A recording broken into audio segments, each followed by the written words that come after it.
एक धूप भरी सुबह टोक्यो डंजियन के पहले तल पर एक खुली जगह में चमकदार सिल्वर स्लाइम्स प्रकट हुए।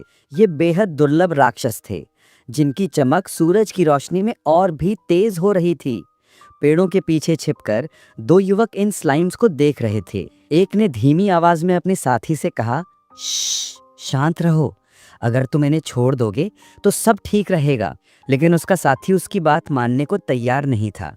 वो बिना सोचे समझे खुली जगह की ओर दौड़ पड़ा। "रुक जा!" युवक ने चिल्लाकर उसे रोकने की कोशिश की, लेकिन उसका साथी सुनने को तैयार नहीं था। वो तेजी से स्लाइम्स की ओर बढ़ रहा था। अगले ही पल एक जोरदार प्रहार हुआ। उसने अपनी तलवार से एक स्लाइम के कोर को दो टुकड़ों में चीर दिया। तलवार बाएं दाएं चल रही थी और कुछ ही सेकंड में सिल्वर स्लाइम्स का नामो निशान मिट गया। खुली जगह अब खाली थी और उस युवक की आंखों में हरी आग की तरह चमक थी। वो कोई और नहीं बल्कि ताकाहाशी यूको था। उसने ना केवल स्लाइम्स को हराया, बल्कि उसे एस रैंक के 3 दुर्लभ उपकरण मिले: सिल्वर स्लाइम कवच, दस्ताने और जूते। ये सब देखकर वहां मौजूद एक हरे हुडी वाला युवक हैरान रह गया।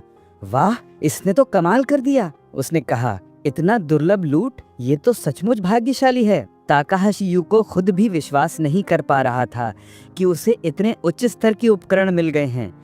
ये उसके लिए किसी चमत्कार से कम नहीं था, मानो उसकी पिछली जिंदगी की सभी बाधाओं का इनाम हो। पहले वो एक कांसे रैंक का साहसी था, लेकिन अब वो कुछ और बन चुका था।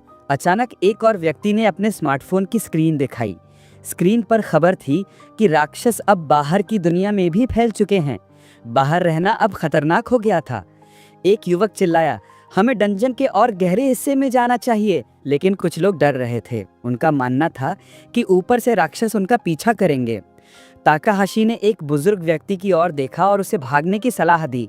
"दादाजी, अब स्लाइम्स का शिकार करने का समय नहीं है, भाग जाइए।" उसने बुजुर्ग के कंधे पर हाथ रखा, लेकिन उन्होंने उसका हाथ झटक दिया। "मुझे रोकने की कोशिश मत करो," बुजुर्ग ने जिद्दी स्वर में कहा, और स्लाइम्स की ओर बढ़ गए। वहां मौजूद लोग उन्हें पागल समझ रहे थे। एक युवक ने बुजुर्ग को धक्का दे दिया, जिससे वो जमीन पर गिर पड़े। उनका हुड हट गया और उनके चेहरे पर उम्र की गहरी लकीरें साफ दिख रही थीं।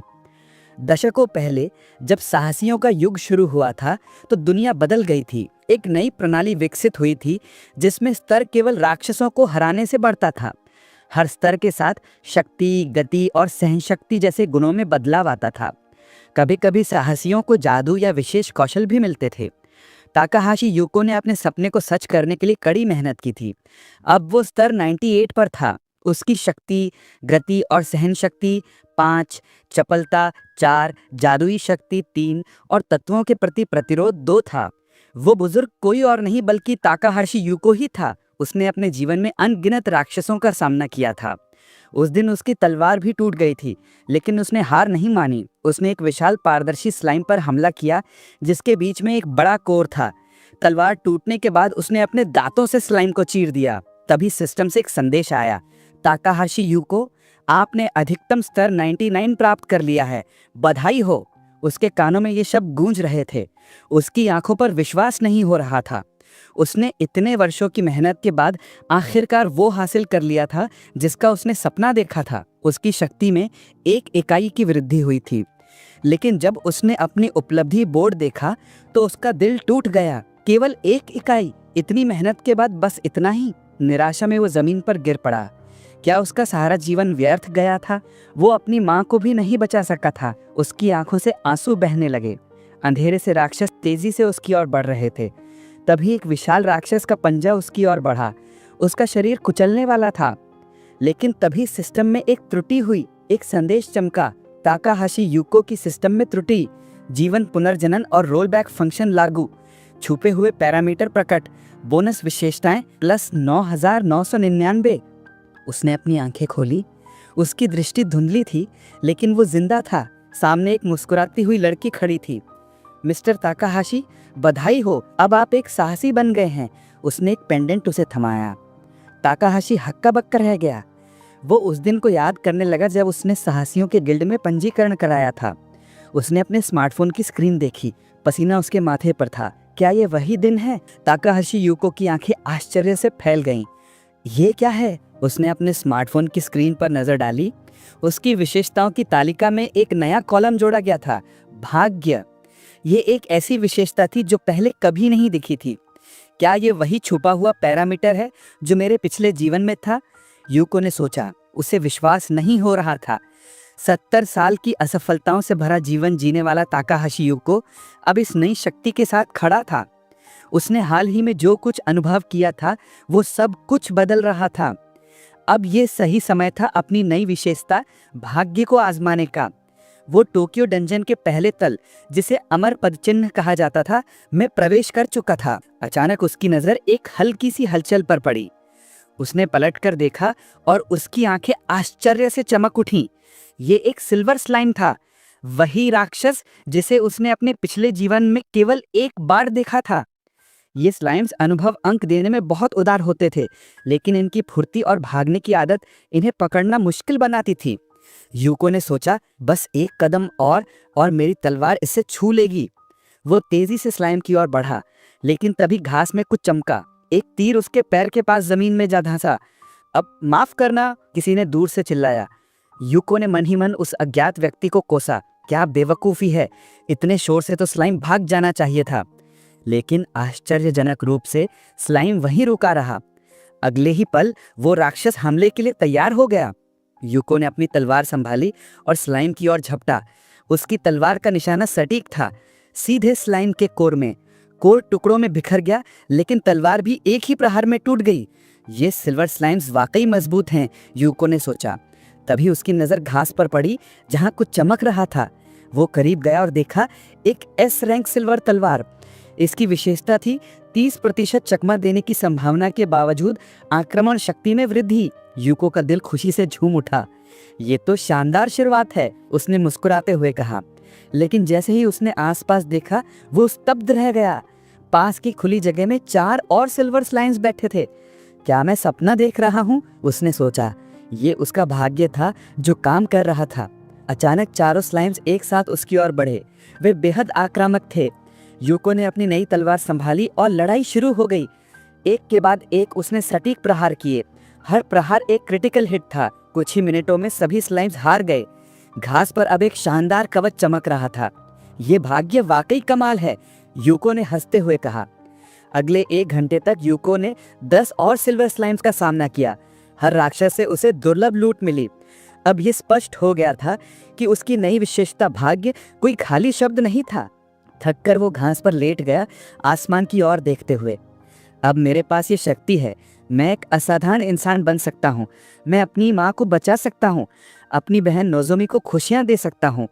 70 साल की अकेली जिंदगी के बाद यूको को फिर से एक परिवार मिल गया था। उसका घर, अपार्टमेंट नंबर 203, जिसके दरवाजे पर ताकाहाशी लिखा था, उसका इंतजार कर रहा था। यूको के हाथ कांप रहे थे जब वो अपने घर के दरवाजे की ओर बढ़ा। उसका दिल जोर जोर से धड़क रहा था। शांत हो यूको, उसने खुद को तसल्ली दी। जैसे ही उसने दरवाजे का हैंडल पकड़ा, वो अचानक खुल गया। सामने उसकी छोटी बहन नोजोमी खड़ी थी। उसकी आंखों में खुशी की चमक थी। भैया, उसने चहकते हुए कहा। यूको ने बिना कुछ सोचे नोजोमी को गले लगा लिया। नोजोमी थोड़ी हैरान थी। ये क्या हो रहा है भैया, कोई छिपा कैमरा तो नहीं? उसने हंसते हुए पूछा। यूको ने उसे और जोर से गले लगाया। इस बार मैं किसी को भी तुम्हें या माँ को चोट नहीं पहुंचने दूंगा, उसने मन ही मन कसम खाई। उसने नोजोमी को अपनी पूरी कहानी सुनाई, पिछला जीवन, सिल्वर स्लाइम्स और उसकी नई शक्ति। नोजोमी की आंखें आश्चर्य से चमक उठी। क्या हम सचमुच माँ को बचा सकते हैं, उसने पूछा। बिल्कुल, यूको ने मुस्कुराते हुए कहा। बस थोड़ी सी मेहनत और चाहिए। अगले दिन यूको ने अपने दुर्लभ लूट को नीलामी में बेच दिया। उसने 10 मिलियन की बोली लगाकर एक उच्च गुणवत्ता वाली हीलिंग पोशन खरीदी। फिर वो और नोजोमी अस्पताल की ओर चल पड़े, जहां उसकी माँ भर्ती थी। जैसे ही उन्होंने कमरे का दरवाजा खोला, माँ ने कमजोर लेकिन प्यार भरी आवाज में पूछा, तुम दोनों कैसे हो? यूको ने मुस्कुराते हुए जवाब दिया, माँ, हमें आपके बारे में पूछना चाहिए, आप कैसी हैं? नोजोमी ने एक डिब्बा खोला और अपनी माँ को स्वादिष्ट मिठाइयाँ दिखाईं। माँ ने हल्के से डांटते हुए कहा, तुम्हें मेरे लिए इतना खर्चा नहीं करना चाहिए था। इस पैसे से तुम दोनों को कुछ खाना चाहिए था। यूको ने अपनी माँ का हाथ थामकर कहा, माँ, अब आपको पैसे की चिंता करने की ज़रूरत नहीं है। नोजोमी ने उत्साह से जोड़ा, और हमारे पास आपके लिए एक और तोहफा है। माँ का चेहरा आश्चर्य से भर गया। कैसा तोहफा? उन्होंने पूछा। यूको ने एक छोटी शीशी निकाली और कहा, मुझे पता है ये थोड़ा अजीब लगता है, लेकिन माँ आपको इसे पीना होगा। नोसोमी ने समझाया, भैया ने डंजन में पैसे कमाए और ये आपके लिए खरीदा। माँ हैरान थी। यूको, तुम तो अभी अभी अभी साहसी बने हो, इतने पैसे कैसे कमा लिए? यूको ने हंसते हुए कहा, बस थोड़ा भाग्य मेरे साथ था। डंजन एक बड़ा लॉटरी है माँ। उसने फिर से शीशी को माँ की ओर बढ़ाया। माँ ने बिना किसी भैंस के शीशी का ढक्कन खोला और अमृत को धीरे धीरे पी लिया। अगले ही पल एक चमत्कार हुआ। माँ का शरीर हल्की सुनहरी चमक से भर उठा। यूको और नोसोमी की नजरें अपनी माँ पर टिकी थीं। माँ ने गहरी सांस ली और कहा, मुझे ऐसा लग रहा है जैसे मेरे कंधों से कोई भारी बोझ उतर गया हो। सांस लेना अब आसान है। यूको ने राहत की सांस ली और मुस्कुराया। नोसोमी ने उछलते हुए कहा, भैया तुमने कमाल कर दिया। माँ ने हंसते हुए कहा, लेकिन इस दवा का स्वाद तो बहुत खराब था। यूको ने तुरंत एक मिठाई माँ को दी ताकि वो उस कड़वे स्वाद को भूल सकें। जब डॉक्टर ने माँ की जांच की तो उन्होंने आश्चर्य से कहा, आपके लक्षण कम हो गए हैं और बीमारी का बढ़ना रुक गया है। आपको बस थोड़े समय के लिए पुनर्वास की ज़रूरत है। कुछ समय बाद माँ पूरी तरह ठीक होकर घर लौट आईं। यूको, नोसोमी और उनकी माँ फिर से एक छत के नीचे रहने लगे। ये किसी खुशहाल सपने जैसा था। एक शाम रात के खाने के बाद माँ ने खुद बर्तन धोने शुरू कर दिए। घर की दीवारों जैसा सुकून कहीं नहीं। उन्होंने मुस्कुराते हुए कहा। नोसोमी अपनी माँ की खुशी देखकर फूली नहीं समा रही थी, लेकिन यूको के चेहरे पर एक गंभीर भाव था। नोसोमी ने हैरानी से पूछा, भैया क्या बात है? यूको ने गहरी सांस ली और बोला, ये अमृत केवल अस्थायी उपाय है। ये माँ की बीमारी को पूरी तरह ठीक नहीं कर सकता। नोसोमी का चेहरा उदास हो गया। तो अब हम क्या करें? यूको ने समझाया, हमें एक असली जादुई अमृत चाहिए। वो दुनिया का सबसे बड़े साहसी द्वारा खोजा गया एक अनोखा आइटम है जो डंजन की 50वें तल पर मिलता है। इसे किसी भी कीमत पर नहीं खरीदा जा सकता। नोसोमी ने पूछा, क्या तुम उस टीवी पर दिखाए गए आइटम की बात कर रहे हो जो बस उसे इस्तेमाल कर सकता है जिसने उसे पाया? हाँ बिल्कुल, यूको ने कहा, वही मेरा लक्ष्य है। नोसोमी ने चिंता से पूछा, लेकिन क्या तुम इतनी गहराई तक जा पाओगे? वहां तो भयानक खतरे हैं। यूको ने मुस्कुराते हुए कहा, सैद्धांतिक रूप से ये असंभव है। मैं रास्ते में मर सकता हूँ। नोसोमी का चेहरा और उदास हो गया, लेकिन यूको ने उसे रोका। मैंने कहा ना, केवल सैद्धांतिक रूप से, मेरे पास भाग्य है और मेरे पिछले जीवन का ज्ञान भी। यूको ने बताया, मैंने सुना है कि 20वें तल का बॉस, एक प्राचीन गोलम, कभी कभी ये अमृत देता है, लेकिन उसका प्रकट होना बेहद दुर्लभ है। हमें एक दुर्लभ महाराक्षस से एक दुर्लभ आइटम चाहिए। ये पूरी तरह भाग्य का खेल है। उसने आके कहा, मेरे पिछले जीवन में मैंने केवल एक बार सुना था कि किसी ने इस गोलम से अमृत प्राप्त किया, लेकिन अब मेरे नए भाग्य के साथ मुझे यकीन है कि मैं इसे ढूंढ लूंगा। नोसोमी ने अपने भाई को देखा। उसकी आंखों में शक था, लेकिन साथ ही विश्वास भी। तुम कुछ भी कर सकते हो भैया, उसने हंसते हुए कहा। यूको का हौसला बढ़ गया। जब आपका परिवार आप पर विश्वास करता है तो कुछ भी असंभव नहीं है, लेकिन डंजन में जाने से पहले मुझे तैयारी करनी होगी। नोसोमी ने हैरानी से पूछा, तैयारी यानी क्या? यूको ने जवाब दिया, हर जगह एक रास्ता होता है नोसोमी। वो ड्रेसर की ओर गया जहां उनका पारिवारिक फोटो फ्रेम में सजा था। उसने अपनी सिल्वर स्लाइम तलवार उठाई, जिसकी विशेषता थी आक्रमण की शक्ति में वृद्धि, लेकिन 30% चकमा देने की संभावना। साथ ही उसने सिल्वर स्लाइम का आंसू लिया, जो 33% मौके के साथ नुकसान को कम करता था। नोसोमी ने पूछा, तुम अभी रवाना होने वाले हो? आमतौर पर योद्धा डंजन में भारी कवच पहनते हैं।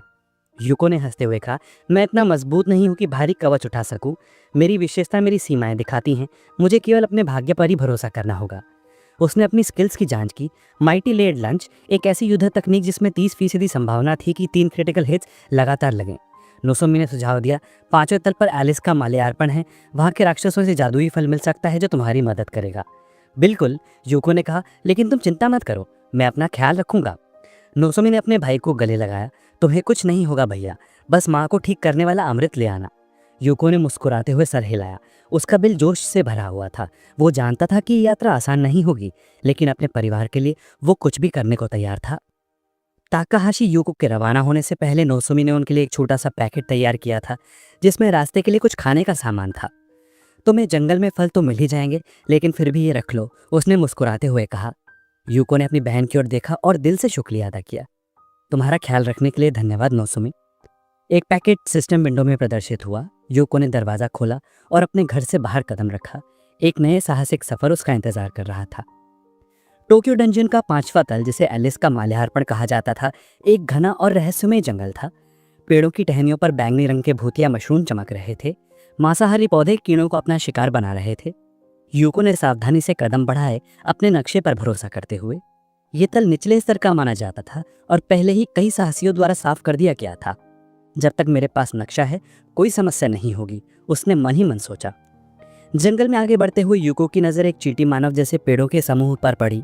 वो जानता था कि ये चींटियां छलावण का इस्तेमाल करती थीं। बाहर से वे साधारण पेड़ जैसे दिखते थे, लेकिन करीब से देखने पर उनके पत्तों में नसों की कमी और जड़ों का अजीब दिशा में फैलाव स्पष्ट था। ये जड़ें उनके पैरों की तरह थीं, जिनसे वे जंगल में घूमते थे। अचानक एक पेड़ के तने पर लाल आंखें चमकी। यूको की आंखों में चमक आ गई। उसने अपनी सिल्वर स्लाइम तलवार निकाली और एक जोरदार प्रहार किया। Critical hit. राक्षस 2 टुकड़ों में बट गया। बस इनके प्रकट होने की भविष्यवाणी करनी है और काम हो गया, उसने मुस्कुराते हुए सोचा। जमीन पर एक जादुई फल चमक रहा था। यूको ने उसे उठाया और एक काट लिया। स्वाद हल्का सा नाशपाती और सेब जैसा था। स्वाद मायने नहीं रखता, उसने खुद को याद दिलाया और अपनी विशेषताओं की जांच की। जादुई फल ने उसकी शक्ति में मामूली वृद्धि की थी। ये छोटा सा प्रभाव भी मुझे एक मजबूत योद्धा बना सकता है, उसने उत्साह से सोचा।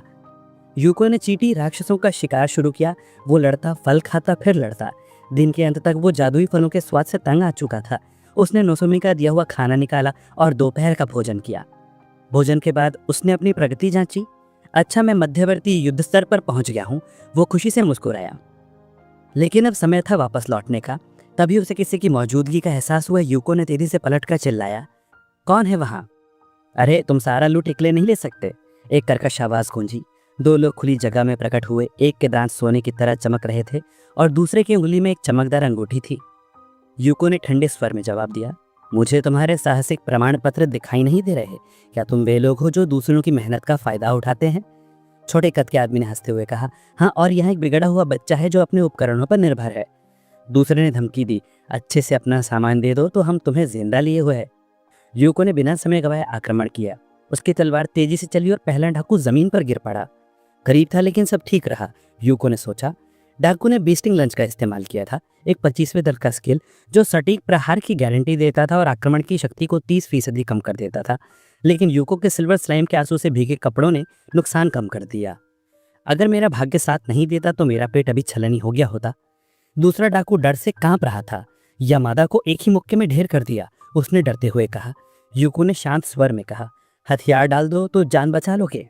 लेकिन डाकू ने हार नहीं मानी। मुझे कम मत समझना, वो चिल्लाया। दूरी से योद्धा आसानी से हार जाता है, यूको ने जवाब दिया। तुम सही कह रहे हो, मैं तुम तक नहीं पहुंच सकता। डाकू ने आत्मविश्वास से मुस्कुराया, सोच कर कि यूको ने हार मान ली है। लेकिन यूको ने हार नहीं मानी थी। उसने एक पोर्टल सक्रिय किया और उसमें से एक रंग बिरंगा जादुई डंडा निकाला। डाकू हंस पड़ा, ये क्या बेकार चीज है, मेरा जादुई डंडा इससे ज्यादा बेहतर है। यूको ने अपना डंडा हवा में लहराया। ये विपत्ति का पदार्थ था जो उसने बैरनएंड को हराकर प्राप्त किया था। ये एक दुर्लभ आइटम था जो यादृच्छिक जादू उत्पन्न करता था।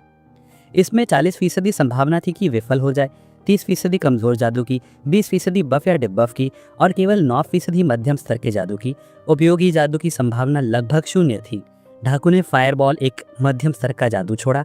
उसका आत्मविश्वास अपने विशेष उपकरणों पर था जो जादू की शक्ति को 40% बढ़ाते थे। वो निश्चित था कि यूको का कमजोर जादू उसका मुकाबला नहीं कर सकता। लेकिन यूको स्थिर खड़ा रहा।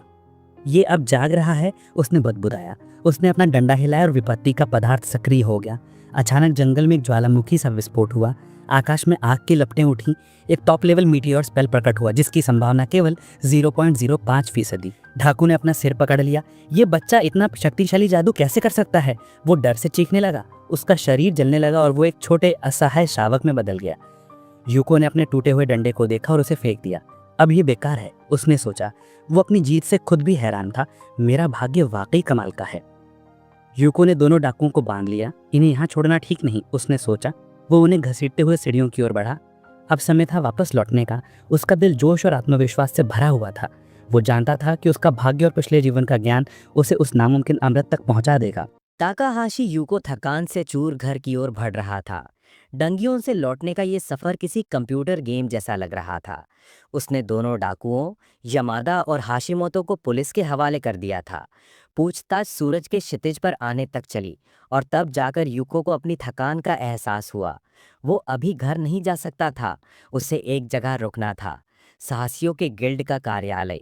वहां पहुंचते ही उसने रिसेप्शन पर बैठी लड़की से कहा, मुझे माफ़ करें, मैं काफ़ी समय से संपर्क में नहीं था। कुछ छोटी-मोटी परेशानियाँ थीं। लड़की ने मुस्कुराते हुए पूछा, आप मिस्टर ताकाहाशी यूको हैं ना? उसकी मुस्कान में एक चमक थी। पुलिस ने हमें आपके कारनामों के बारे में बता दिया। आपकी जीत पर बधाई हो। उसने बताया कि यूको का रैंक अब कांच से बढ़कर सिल्वर हो गया है। यूको अवाक रह गया। जरूर कोई गलती हुई होगी, उसने सोचा। मैंने तो कुछ खास नहीं किया। सिल्वर रैंक हासिल करना आसान नहीं था। प्रतिभाशाली साहसियों को भी इसके लिए कम से कम 3 साल लगते थे। इसके लिए दुर्लभ वस्तुएं जमा करनी पड़ती थीं, कई राक्षसों को हराना पड़ता था और गिल्ड के लिए महत्वपूर्ण योगदान करना पड़ता था। लेकिन रिसेप्शनिस्ट ने स्पष्ट किया, कोई गलती नहीं हुई मिस्टर ताकाहाशी। आपने क्रिम्सन हैंड्स गिरोह के 2 अपराधियों को पकड़ा। ये कोई छोटी उपलब्धि नहीं है। युको को यकीन नहीं हो रहा था। तो उन नीचों को पकड़ने से मुझे इतने अंक मिले कि मैं सिल्वर रैंक तक पहुंच गया, उसने मन ही मन सोचा। लड़की ने आगे कहा, आपने बहुत मेहनत की है। वे दोनों अपराधी सिल्वर रैंक के साहसियों के बराबर ताकत रखते थे। यूको को आश्चर्य हुआ, अगर मेरा भाग्य साथ ना देता तो शायद मैं मुसीबत में पड़ जाता। उसने सिल्वर पेंडेंट को हाथ में लिया और कहा, मैं तो बस भाग्यशाली था। लड़की ने हंसते हुए जवाब दिया, फिर वही विनम्रता। ये सिल्वर रैंक के साहसी को शोभा देता है। हम आपके डंग्योन के निचले तलों पे और कारनामे देखने को उत्सुक हैं। उसने बताया कि कांस्य रैंक के साहसी 10वें तल तक, सिल्वर रैंक वाले 30वें तल तक जा सकते हैं और गोल्ड रैंक वालों पर कोई प्रतिबंध नहीं होता। यूको ने सिल्वर पेंडेंट को गले में डाला। उसका लक्ष्य कम से कम 20वें तल तक पहुंचना था, जहां प्राचीन गोलेम से वो जादुई अमृत मिल सकता था। लड़की ने चेतावनी दी, मुझे आप पर भरोसा है, लेकिन 20वां तल बहुत खतरनाक है। अकेले वहां जाना ठीक नहीं है। यूको ने उसकी चिंता के लिए धन्यवाद दिया और मुस्कुराते हुए बाहर की ओर बढ़ गया। मैं इतनी जल्दी बड़ा हो गया। उन डाकुओं से मुलाकात भी मेरे भाग्य का हिस्सा थी।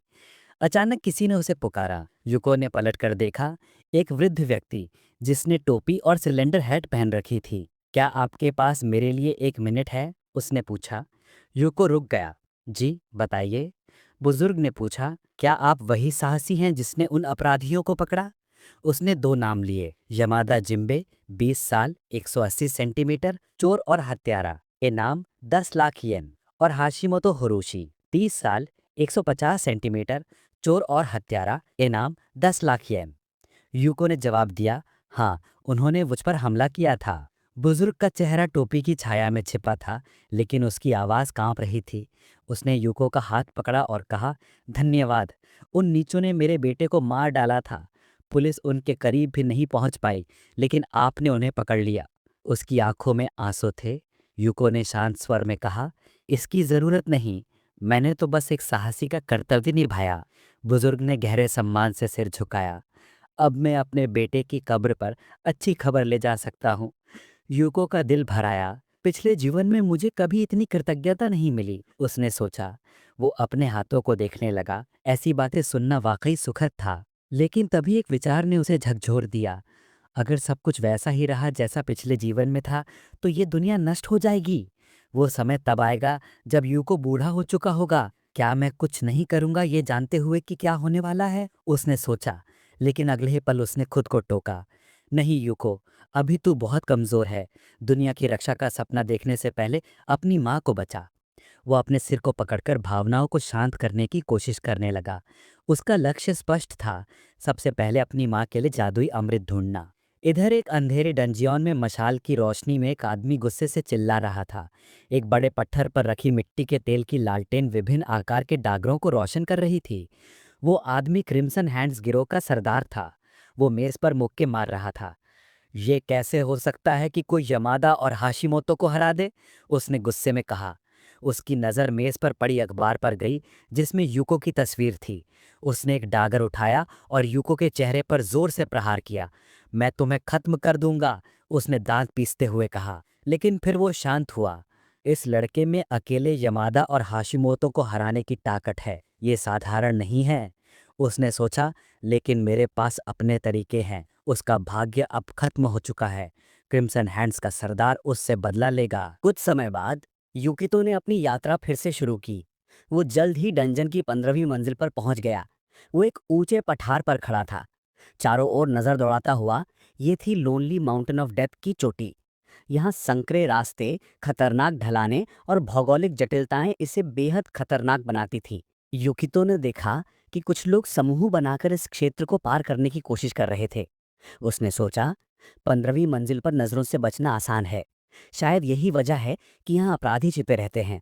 अचानक उसकी तलवार का वार एक चट्टान पर इतनी जोर से पड़ा कि आसपास के सभी लोगों का ध्यान उसकी ओर गया। युकितो ने मन ही मन सोचा, ये जगह अकेले शिकार करने वालों के लिए एकदम सही है। यहाँ मैं लेवल अप कर सकता हूँ और 20वीं मंजिल के लिए जरूरी स्किल सीख सकता हूँ।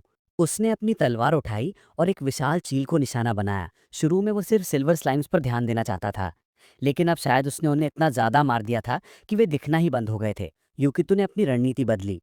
उसने तय किया कि अब जो भी मॉन्स्टर सामने आएगा उसे खत्म कर देगा। आज वो पूरी मेहनत करने के मूड में था। रास्ते में उसने कई मॉन्स्टर्स को हराया। एक विशाल चील, एक भूखा आर्मर डिल्वो, एक अजीब एक आंख वाला जीव और एक विशाल भालू। इस दौरान उसे कुछ जादुई सामान भी मिले, एक मैजिक बो, एक नई तलवार और मजबूत दस्ताने। लेकिन उसे नहीं पता था कि कोई उसे लगातार छिपकर देख रहा था। स्कारलेट हैंड्स का सरदाना। वो छुपकर युकितो का विश्लेषण कर रहा था। उसने देखा कि युकितो अकेला था, बिना किसी कवच के उसको आसानी से खत्म कर रहा था। सरदाने को यकीन हो गया कि युकितो ताकाहाशी कोई साधारण योद्धा नहीं था। उसने सोचा, ये लड़का मेरे इलाके में आकर कब्जा करना चाहता है। लेकिन जल्द ही वो शांत हुआ और उसने फैसला किया कि अभी हमला करना ठीक नहीं। वो सही मौके का इंतजार करेगा। पूरा दिन वो चुपचाप पत्थरों के पीछे छिपकर युकितो को देखता रहा। युकितो एक पल के लिए रुका और थोड़ा आराम करने लगा। तभी सरदाने के दिमाग में एक खतरनाक योजना आई। उसने सोचा, मुझे खुद हमला करने की जरूरत नहीं। ये मेरा इलाका है। यहाँ के जंगल, मॉन्स्टर्स और जानवर अपने इकोसिस्टम में बटे हैं। अगर मैं कुछ शिकारी जानवरों की संख्या कम कर दूं, तो बाकी मॉन्स्टर की तादाद तेजी से बढ़ने लगेगी। उसने अपनी योजना पर काम शुरू कर दिया। उसकी वजह से मॉन्स्टर्स की संख्या कई गुना बढ़ने लगी। अगर इस इलाके का इकोसिस्टम बिगड़ गया तो इन मॉन्स्टर्स को रोकना नामुमकिन हो जाएगा। रात में अपने अड्डे पर लौटकर सरदाने ने आराम किया। सुबह होते ही उसने फैसला किया कि अब समय आ गया है। उसका मानना था कि युकितो ताकाहाशी का अंत बस एक दुर्घटना होगी। वो भी बाकी एडवेंचरर्स की तरह किसी मॉन्स्टर के हाथों मारा जाएगा। ऐसा अंत किसी का ध्यान नहीं खींचेगा। सरदाने के पास एक पाउच था जिसमें मॉन्स्टर कीड़ों को आकर्षित करने वाला एक खास पदार्थ था। उसने उन खतरनाक कीड़ों को युकितो पर हमला करने का आदेश दिया। मन ही मन उसने सोचा, ये कीड़े इस लड़के को जिंदा नहीं छोड़ेंगे। इधर अनजान युकितो एक जंगली सुअर को मारकर अंग जुटा रहा था। तभी उसने एक अजीब सी आवाज सुनी। आवाज तेजी से बढ़ रही थी। कुछ ही पलों में आसमान काला पड़ गया। वो समझ नहीं पाया कि ये क्या था। ये था डेडली सिकास का झुंड, बेहद खतरनाक कीड़े। युकितो को तुरंत समझ आ गया कि इतने खतरनाक कीड़ों से अकेले लड़ना असंभव है। उसने भागने का फैसला किया। उसके दिमाग में बस एक ही ख्याल था, किसी समूह से मिलना। एडवेंचरर्स आमतौर पर कहाँ जमा होते हैं? तनाव भरे हालात में सोचना मुश्किल था। फिर उसे याद आया, पिछले जीवन में मैंने सुना था कि इस मंजिल पर कहीं एक सप्लाई बेस है। जब से ये बेस बना, लोनली माउंटेन ऑफ डेथ की चोटी को पार करना आसान हो गया था। उसने अपने नक्शे पर नजर डाली, लेकिन उसमें बेस का कोई निशान नहीं था। तभी उसके सामने एक विशाल खाई आ गई। उसे पार करना जरूरी था। समय बर्बाद करने का मौका नहीं था। अपनी तलवार की मदद से उसने खड़ी चट्टान पर नीचे उतरना शुरू किया। जमीन पर पहुंचते ही उसने पास की एक और चट्टान पर चढ़ाई शुरू की। उसे लगा शायद यहीं कहीं बेस होगा, क्योंकि मिट्टी का रंग अलग था। वो रुका और जोर से चिल्लाया, बाहर बहुत सारे मॉन्स्टर्स हैं, मुझे मदद चाहिए। लेकिन चट्टान की दीवार जस की तस थी। उसने पीछे मुड़कर देखा। काला बादल और करीब आ चुका था। मॉन्स्टर्स अब बस कुछ ही पल दूर थे। युकितो ने चट्टान से पीठ टिकाई और लड़ाई की तैयारी की। तभी उसके दिमाग में एक आखिरी विचार आया, क्यों ना इस रास्ते को काट कर देखा जाए। उसने तलवार से चट्टान पर वार किया। अगले ही पल जो उसने देखा वो उससे दंग रह गया। सुरंग के अंदर कई लोग पड़े थे, औरतें, मर्द, सबके हाथ पैर बंधे थे, मुंह पर टेप लगी थी। युकितो की आंखों पर यकीन नहीं हो रहा था। ये क्या हो रहा है? कैदियों ने उसे देखा। उनकी आंखों में उम्मीद की किरण थी। वो हंसते हुए बोला, उम्मीद करता हूं मैंने गलती से किसी अजीब परवर्ट एसोसिएशन का अड्डा तो नहीं ढूंढ लिया। कोई जवाब नहीं आया। सबके मुंह में गैग थे। युकितो ने सोचा, शायद ऐसा नहीं है। उसने बिजली की तेजी से अपनी तलवार से रस्सियां काटनी शुरू कर दी। कुछ ही सेकंड्स में सभी कैदी आजाद हो गए। उनकी आंखों में राहत थी, जैसे उनकी जान बच गई हो। युकितो ने सवाल शुरू किए। कैदियों ने बताया कि उन पर हमला हुआ था, फिर वे बेहोश हो गए थे। उन्हें मारा क्यों नहीं गया? जवाब साफ था, उन्हें बेचा जाना था। युकितो सोच में पड़ गया, क्या मैंने किसी आपराधी क्रॉलर का ठिकाना ढूंढ लिया है? ये जगह तो सप्लाई बेस होनी चाहिए थी। फिर उसे समझ आया, शायद ये जगह बाद में सप्लाई बेस बनी थी। पहले ये अपराधियों का अड्डा था। अपने पिछले जीवन में उसने सुना था कि स्थानीय पुलिस ने इस जगह को खोजा और इसे एडवेंचरर्स के लिए बेस बना दिया। यूको को याद आया कि उसके पिछले जीवन में पिछले 10 साल वो केवल स्लाइम्स का शिकार करने में डूबा रहा था। समय के साथ उसकी समय की समझ कम हो गई थी, लेकिन अब वो खुद को रोकने की कोशिश करता। ये आत्मनिरीक्षण का समय नहीं है, उसने मन ही मन कहा। अभी मुझे इन भयानक कीड़ों से बचने का रास्ता ढूंढना है। उसके सामने कुछ कैदी थे जिन्हें उसने पकड़ा था। वो निहत्थे थे और ये अप्रत्याशित मुलाकात उसे हैरान कर रही थी। अब समय है खुद को संभालने का और तुरंत कार्यवाही करने का, युको ने सोचा। उसने कैदियों की ओर देखा और गंभीर स्वर में कहा, मैं आपकी स्थिति समझता हूँ, लेकिन आपको एकजुट होकर मेरी बात सुननी होगी। उसने आसमान की ओर इशारा किया। देखो, एक घातक सिकास कीड़ों का बादल हमारी ओर बढ़ रहा है। अगर हम अभी नहीं चेते तो बच निकलना असंभव हो जाएगा। 15वें तल पर शिकारी कीड़े इतने थे कि बच पाना मुश्किल लग रहा था। कैदियों ने गुफा के बाहर झांका और उनकी आंखें आश्चर्य से फैल गईं। भीड़ में दहशत फैल गई। इतने सारे राक्षस, एक लड़की ने कहा। हमारे पास हथियार भी नहीं है, इसका कोई मतलब नहीं। यूको ने मुस्कुराते हुए जवाब दिया, क्रॉलर ने आपका सारा सामान छीन लिया था, लेकिन मैं आपको हथियार दे सकता हूँ। उसने सिस्टम सक्रिय किया और राक्षसों को हराने से मिले पुरस्कारों को बाहर निकाला। गुफा में तलवारें, धनुष, ढाल और तरह तरह के कवच प्रकट हुए। पूर्व कैदी ये सब देखकर अवाक रह गए। एक लड़की ने आश्चर्य से कहा, ये सब तो बहुत दुर्लभ है। दूसरों ने सवाल किया, आपने ये सब कहाँ से पाया? आप कौन हैं? यूको ने मुस्कुराते हुए कहा, मैं बस ताकाहाशी यूको हूँ। ये हथियार आपके लिए हैं। मैं इनके बदले कुछ नहीं मांगता, सिवाय इसके कि आप मेरे नेतृत्व को स्वीकार करें। कैदियों ने बिना बहस के सहमति दे दी। आखिरकार यूको उनकी जान बचा रहा था। एक लाल बालों वाली लड़की ने धनुष उठाया और मुस्कुराते हुए कहा, आपके आदेश का पालन होगा।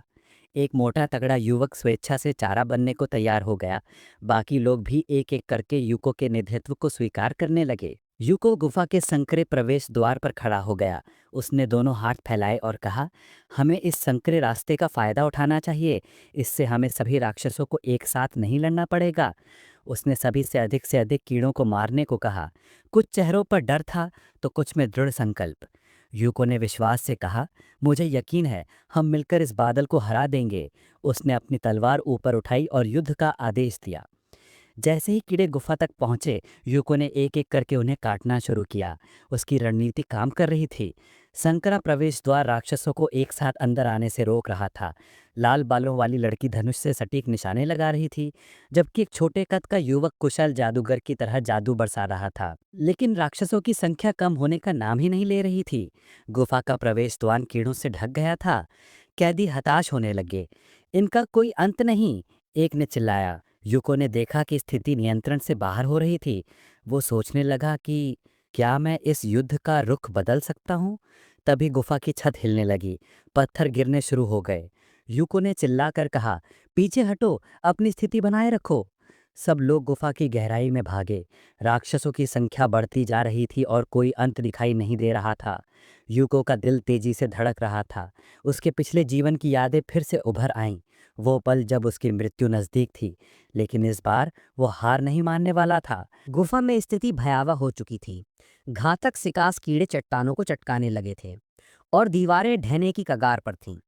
लोग दहशत में थे। उन्हें लग रहा था कि अब मृत्यु नजदीक है।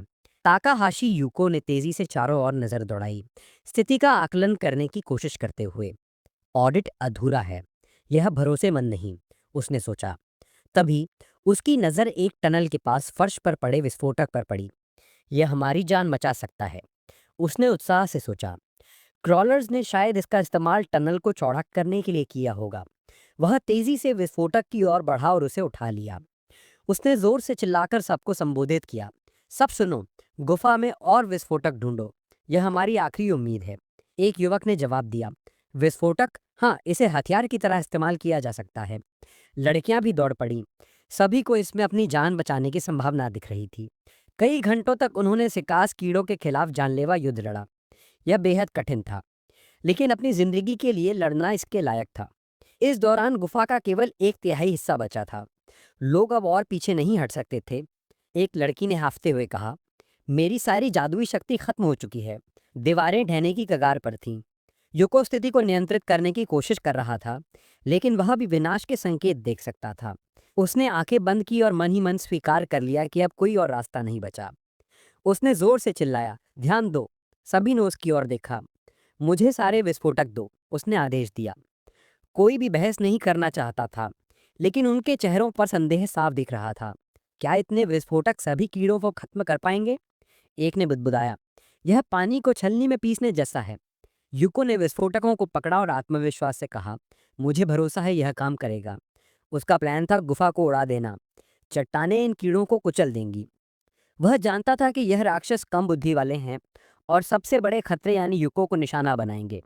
तभी एक लड़की चीखी, छत में छेद हो गया है, सब ढहने वाला है। युको ने अपने दल को चिल्लाकर कहा, भागो, अपनी पंक्ति बनाए रखो। एक युवक ने उससे पूछा, तुम बस यहीं खड़े रहोगे? क्या तुम सचमुच इनके साथ मरने का इरादा रखते हो? युको ने मुस्कुराते हुए जवाब दिया, मुझ पर भरोसा करो। अब वह अकेला था, एक पूरे बादल जैसे कीड़ों के सामने। युको समझ गया था कि कभी कभी जोखिम उठाना पड़ता है। यह वही पल था। उसने X-13 विस्फोटक को सक्रिय करने का फैसला किया। सिस्टम ने चेतावनी दी, आपके पास विस्फोटक कौशल मौजूद नहीं है। विस्फोट की संभावना केवल 50% है। हंटर क्लास के कारण यह संभावना और कम है। लेकिन युको का भाग्य उसका साथी था। एक और चेतावनी आई, वस्तु क्षतिग्रस्त। विस्फोट की संभावना 25%, लेकिन भाग्य ने फिर साथ दिया। एक जोरदार धमाका हुआ और युको खाई में गिर पड़ा। हवा में लटकते हुए उसने कीड़ों को रोकने की कोशिश की। वह एक सच्चे नट की तरह संतुलन बनाने की कोशिश कर रहा था, अपनी सिल्वर तलवार को कसकर पकड़े हुए। उसने डाइसेक्टिंग किक का इस्तेमाल किया, जो पहले कभी असफल नहीं हुआ था। एक राक्षस बच गया। युको ने उसकी आंखों में देखा और सोचा, बस अब बहुत हो गया। उसने एक क्रिटिकल हिट के साथ जोरदार प्रहार किया और खाई से बाहर निकलने की कोशिश की, लेकिन इस बार उसकी तकनीक विफल रही। तलवार की धार चट्टान में नहीं टिकी। अगले ही पल वह खाई में गिरने लगा। बच निकलना असंभव लग रहा था। तभी ऊपर से किसी ने रस्सी फेंकी जो उसके हाथ में रपट गई। आखिरी क्षण में युको ने रस्सी पकड़ ली, अपने नए दोस्तों की मदद को कृतज्ञता से स्वीकार करते हुए। लोग एक दूसरे के पीछे खड़े होकर रस्सी खींचने लगे। युको जल्द ही ठोस जमीन पर पहुंच गया। उसने मुस्कुराते हुए चारों ओर देखा। पूरा क्षेत्र चट्टानों और मरे हुए सिकास कीड़ों के अवशेषों से भरा हुआ था। जब यूको चट्टान पर बैठा तो उसने अपने परिश्रम के परिणाम को देखा। वह प्राउड से भर गया। उन्होंने एक पूरी कीड़ों की सीना को हरा दिया था। जिन लोगों को उसने बचाया उन्होंने अविश्वास से कहा, यह यकीन करना मुश्किल है कि इतने राक्षसों से लड़ने के बाद भी कोई हताहत नहीं हुआ। यूको खुश था।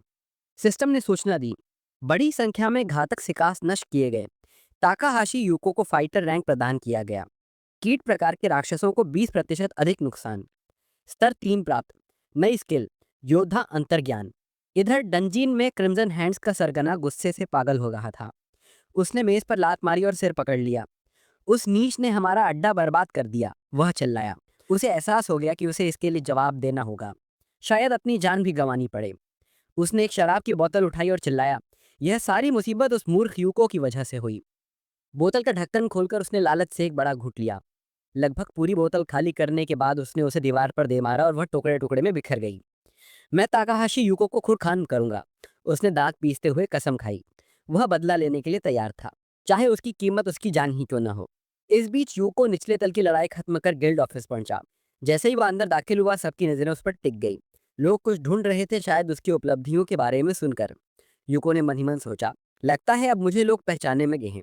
रिसेप्शन पर बैठी महिला ने मुस्कुराते हुए कहा, आपने फिर एक बार शानदार प्रदर्शन किया मिस्टर ताकाहाशी। अब आपको माउंटेन क्रशर कहते हैं, जिन्होंने कई लोगों की जान बचाई। ताकाहाशी यूको ने गिल्ड कार्यालय में सभी की पेशकश को विनम्रता से ठुकरा दिया। मुझे माफ करें, मैं बहुत जल्दी में हूँ। दरअसल वह किसी भी टीम में शामिल होने के लिए तैयार नहीं था। वो उसका दिमाग अपनी माँ के लिए जादुई अमृत की खोज में डूबा हुआ था। इस अमृत को पाने में समय और मेहनत लगेगी। इस तरीके से मैं इसे जल्दी नहीं पा सकता। टीम में लूट का बंटवारा रैंडम होता है, जैसे दुर्लभ वस्तु मिलने की संभावना कम हो जाती है। यूको ने कुछ चतुर गणनाएं की और निष्कर्ष निकाला कि गिल्ड में जितनी ज्यादा लोग होंगे जीत का प्रतिशत उतना ही कम होगा। लेकिन उसने निराश होने से इनकार कर दिया। पिछले जीवन में मैंने हमेशा अकेले डंजन में लड़ाई की थी, अब कुछ क्यों बदलूं। कार्यालय से अपने दिन का काम खत्म कर यूको घर की ओर बढ़ा। वहां उसकी माँ और बहन नौसोमी स्वादिष्ट नाद की खाने का उसका इंतजार कर रही थी। साहसिक कर्मों के बाद युको को भूख लग चुकी थी और घर का खाना देखकर उसका मन खुश हो गया। खाना शुरू करने से पहले सभी ने हाथ जोड़े और भोजन के लिए भगवान का धन्यवाद दिया।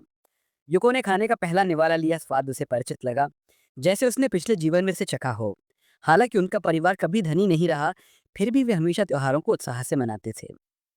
नोसोमी ने चहकते हुए कहा, भैया तुम्हें बधाई हो, तुम 20वें स्तर तक पहुंच गए। लेकिन उनकी माँ के चेहरे पर चिंता थी। क्या तुम्हें यकीन है कि तुम यह कर पाओगे? 20वें स्तर के बाद चुनौतियां तेजी से कठिन हो जाती हैं। नोसोमी ने फोन पर कुछ देखते हुए कहा, हाँ माँ सही कह रही हैं, केवल 15% शिकारी ही 20वें स्तर को पार कर पाते हैं। माँ ने हल्के से डांटते हुए कहा, नोसोमी खाते समय फोन मत देखो। यूको ने मुस्कुराते हुए जवाब दिया, सब ठीक है माँ, क्या आप भूल गई, मैं क्या कर सकता हूँ। माँ ने गहरी सांस ली, मुझे तुम पर गर्व है यूको। दीवार पर टंगी अखबार की कतरनें जिनमें यूको की तस्वीर थी, उनकी बातों की गवाही दे रही थी। लेकिन उनकी आंखें नम हो गई थीं। वह अपनी भावनाओं को संभालने की कोशिश कर रही थी। बस अपना ख्याल रखना, उन्होंने धीमे स्वर में कहा। कोई माता पिता नहीं चाहता कि उसका बच्चा दूसरों के लिए खुद का बलिदान कर दे। युको के दिमाग में एक दर्दनाक स्मृति उभरी। पिछले जीवन में जब उसने अपनी माँ को दफनाया था, उसका दिल सहर उठा। माँ, मैं नहीं चाहता कि आप परेशान हों, उसने प्यार से कहा। नौसमी ने बीच में टोका, माँ भैया को रहने दो, आप कुछ नहीं बदल सकती। उसने मुस्कुराते हुए कहा, भैया बहुत जिद्दी हैं, एक बार जब उनके दिमाग में कुछ आ जाए तो उससे कोई नहीं बदल सकता। माँ की आंखों में आंसू छलक आए, उन्हें अपने दिवंगत पति की याद आ गई, जिनके जैसे ही उनके बच्चे थे। माँ कुछ कहना चाहती थी, लेकिन चुप रह गईं। वह खामोशी से खाना खाने लगी। युको ने अपने पानी के ग्लास में अपनी परछाई देखी। युको ने सोचा, पिछले जीवन में मैं अपनी माँ को नहीं बचा सका।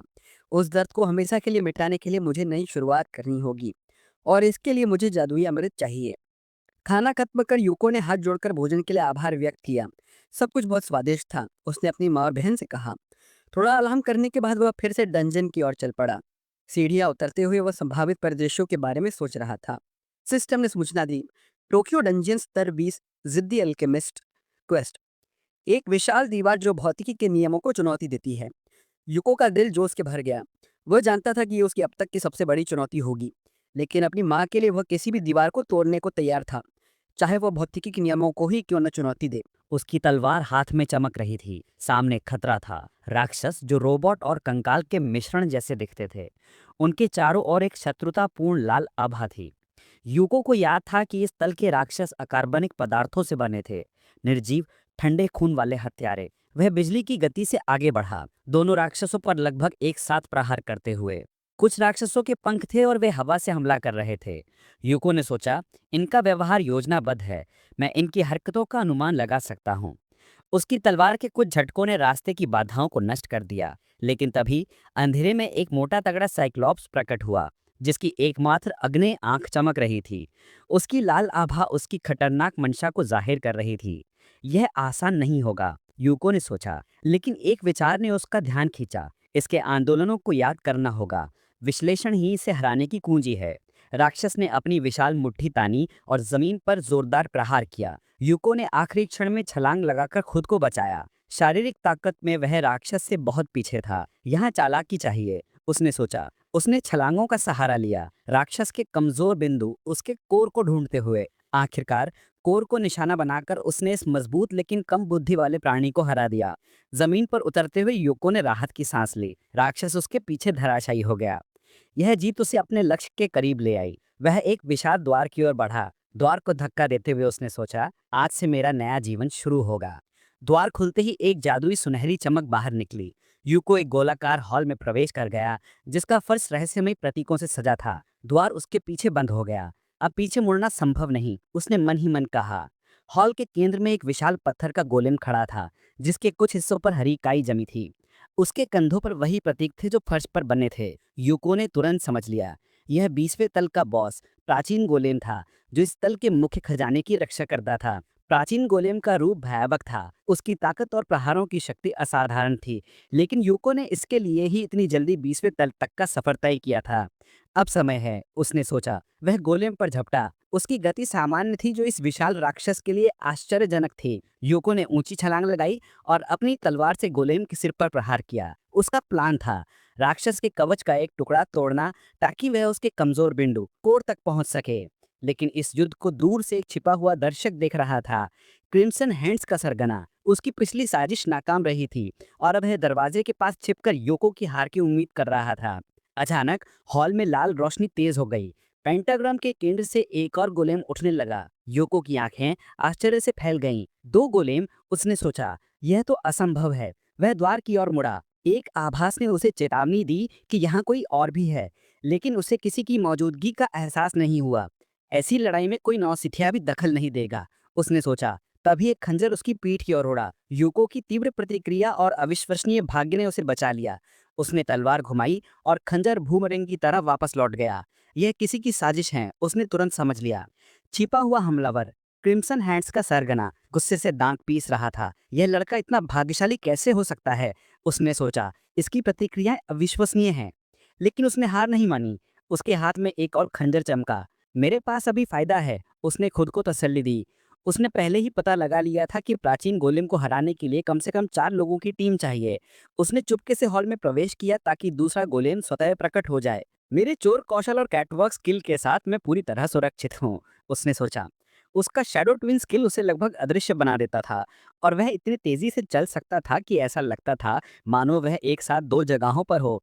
इसके अलावा उसके पास एक एस रैंक अदृश्यता चोगा था जो उसे दुश्मनों से पूरी तरह छिपा देता था। 3 वर्सेस 1, यह गंदा खेल है, लेकिन चोर हमेशा ऐसा ही करते हैं, उसने मुस्कुराते हुए सोचा। उसने अपने खंजरों को जहर में डुबो दिया था ताकि यूको की रक्षा की संभावनाएं और कम हो जाएं। एक और खंजर यूको की ओर उड़ा, लेकिन इस बार भी वह चूक गया। उसके चेहरे के पास से गुजरता हुआ जहर का हमला नाकाम रहा। सरगना गुस्से से कांप रहा था। यह लड़का सामान्य नहीं है, उसने सोचा। यूको 2 गोलियों से एक साथ जूझ रहा था, लेकिन उसका ध्यान अब भी अपने लक्ष्य पर था, जादुई अमृत जो उसकी माँ को बचा सकता था। उसने अपने पिछले जीवन की गलतियों को याद किया जब वह अपनी माँ को नहीं बचा सकता था। इस बार मैं हार नहीं मानूंगा, उसने मन ही मन कसम खाई। वह गोलेम के कवच को तोड़ने में जुटा था। हर प्रहार के साथ कोर के करीब पहुंच रहा था, लेकिन सरगने की साजिश ने स्थिति को और जटिल बना दिया था।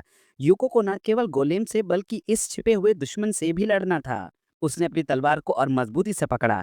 मेरा भाग्य मेरे साथ है, उसने सोचा, और इस बार मैं अकेला नहीं हूँ। मेरे परिवार का विश्वास मेरे साथ है।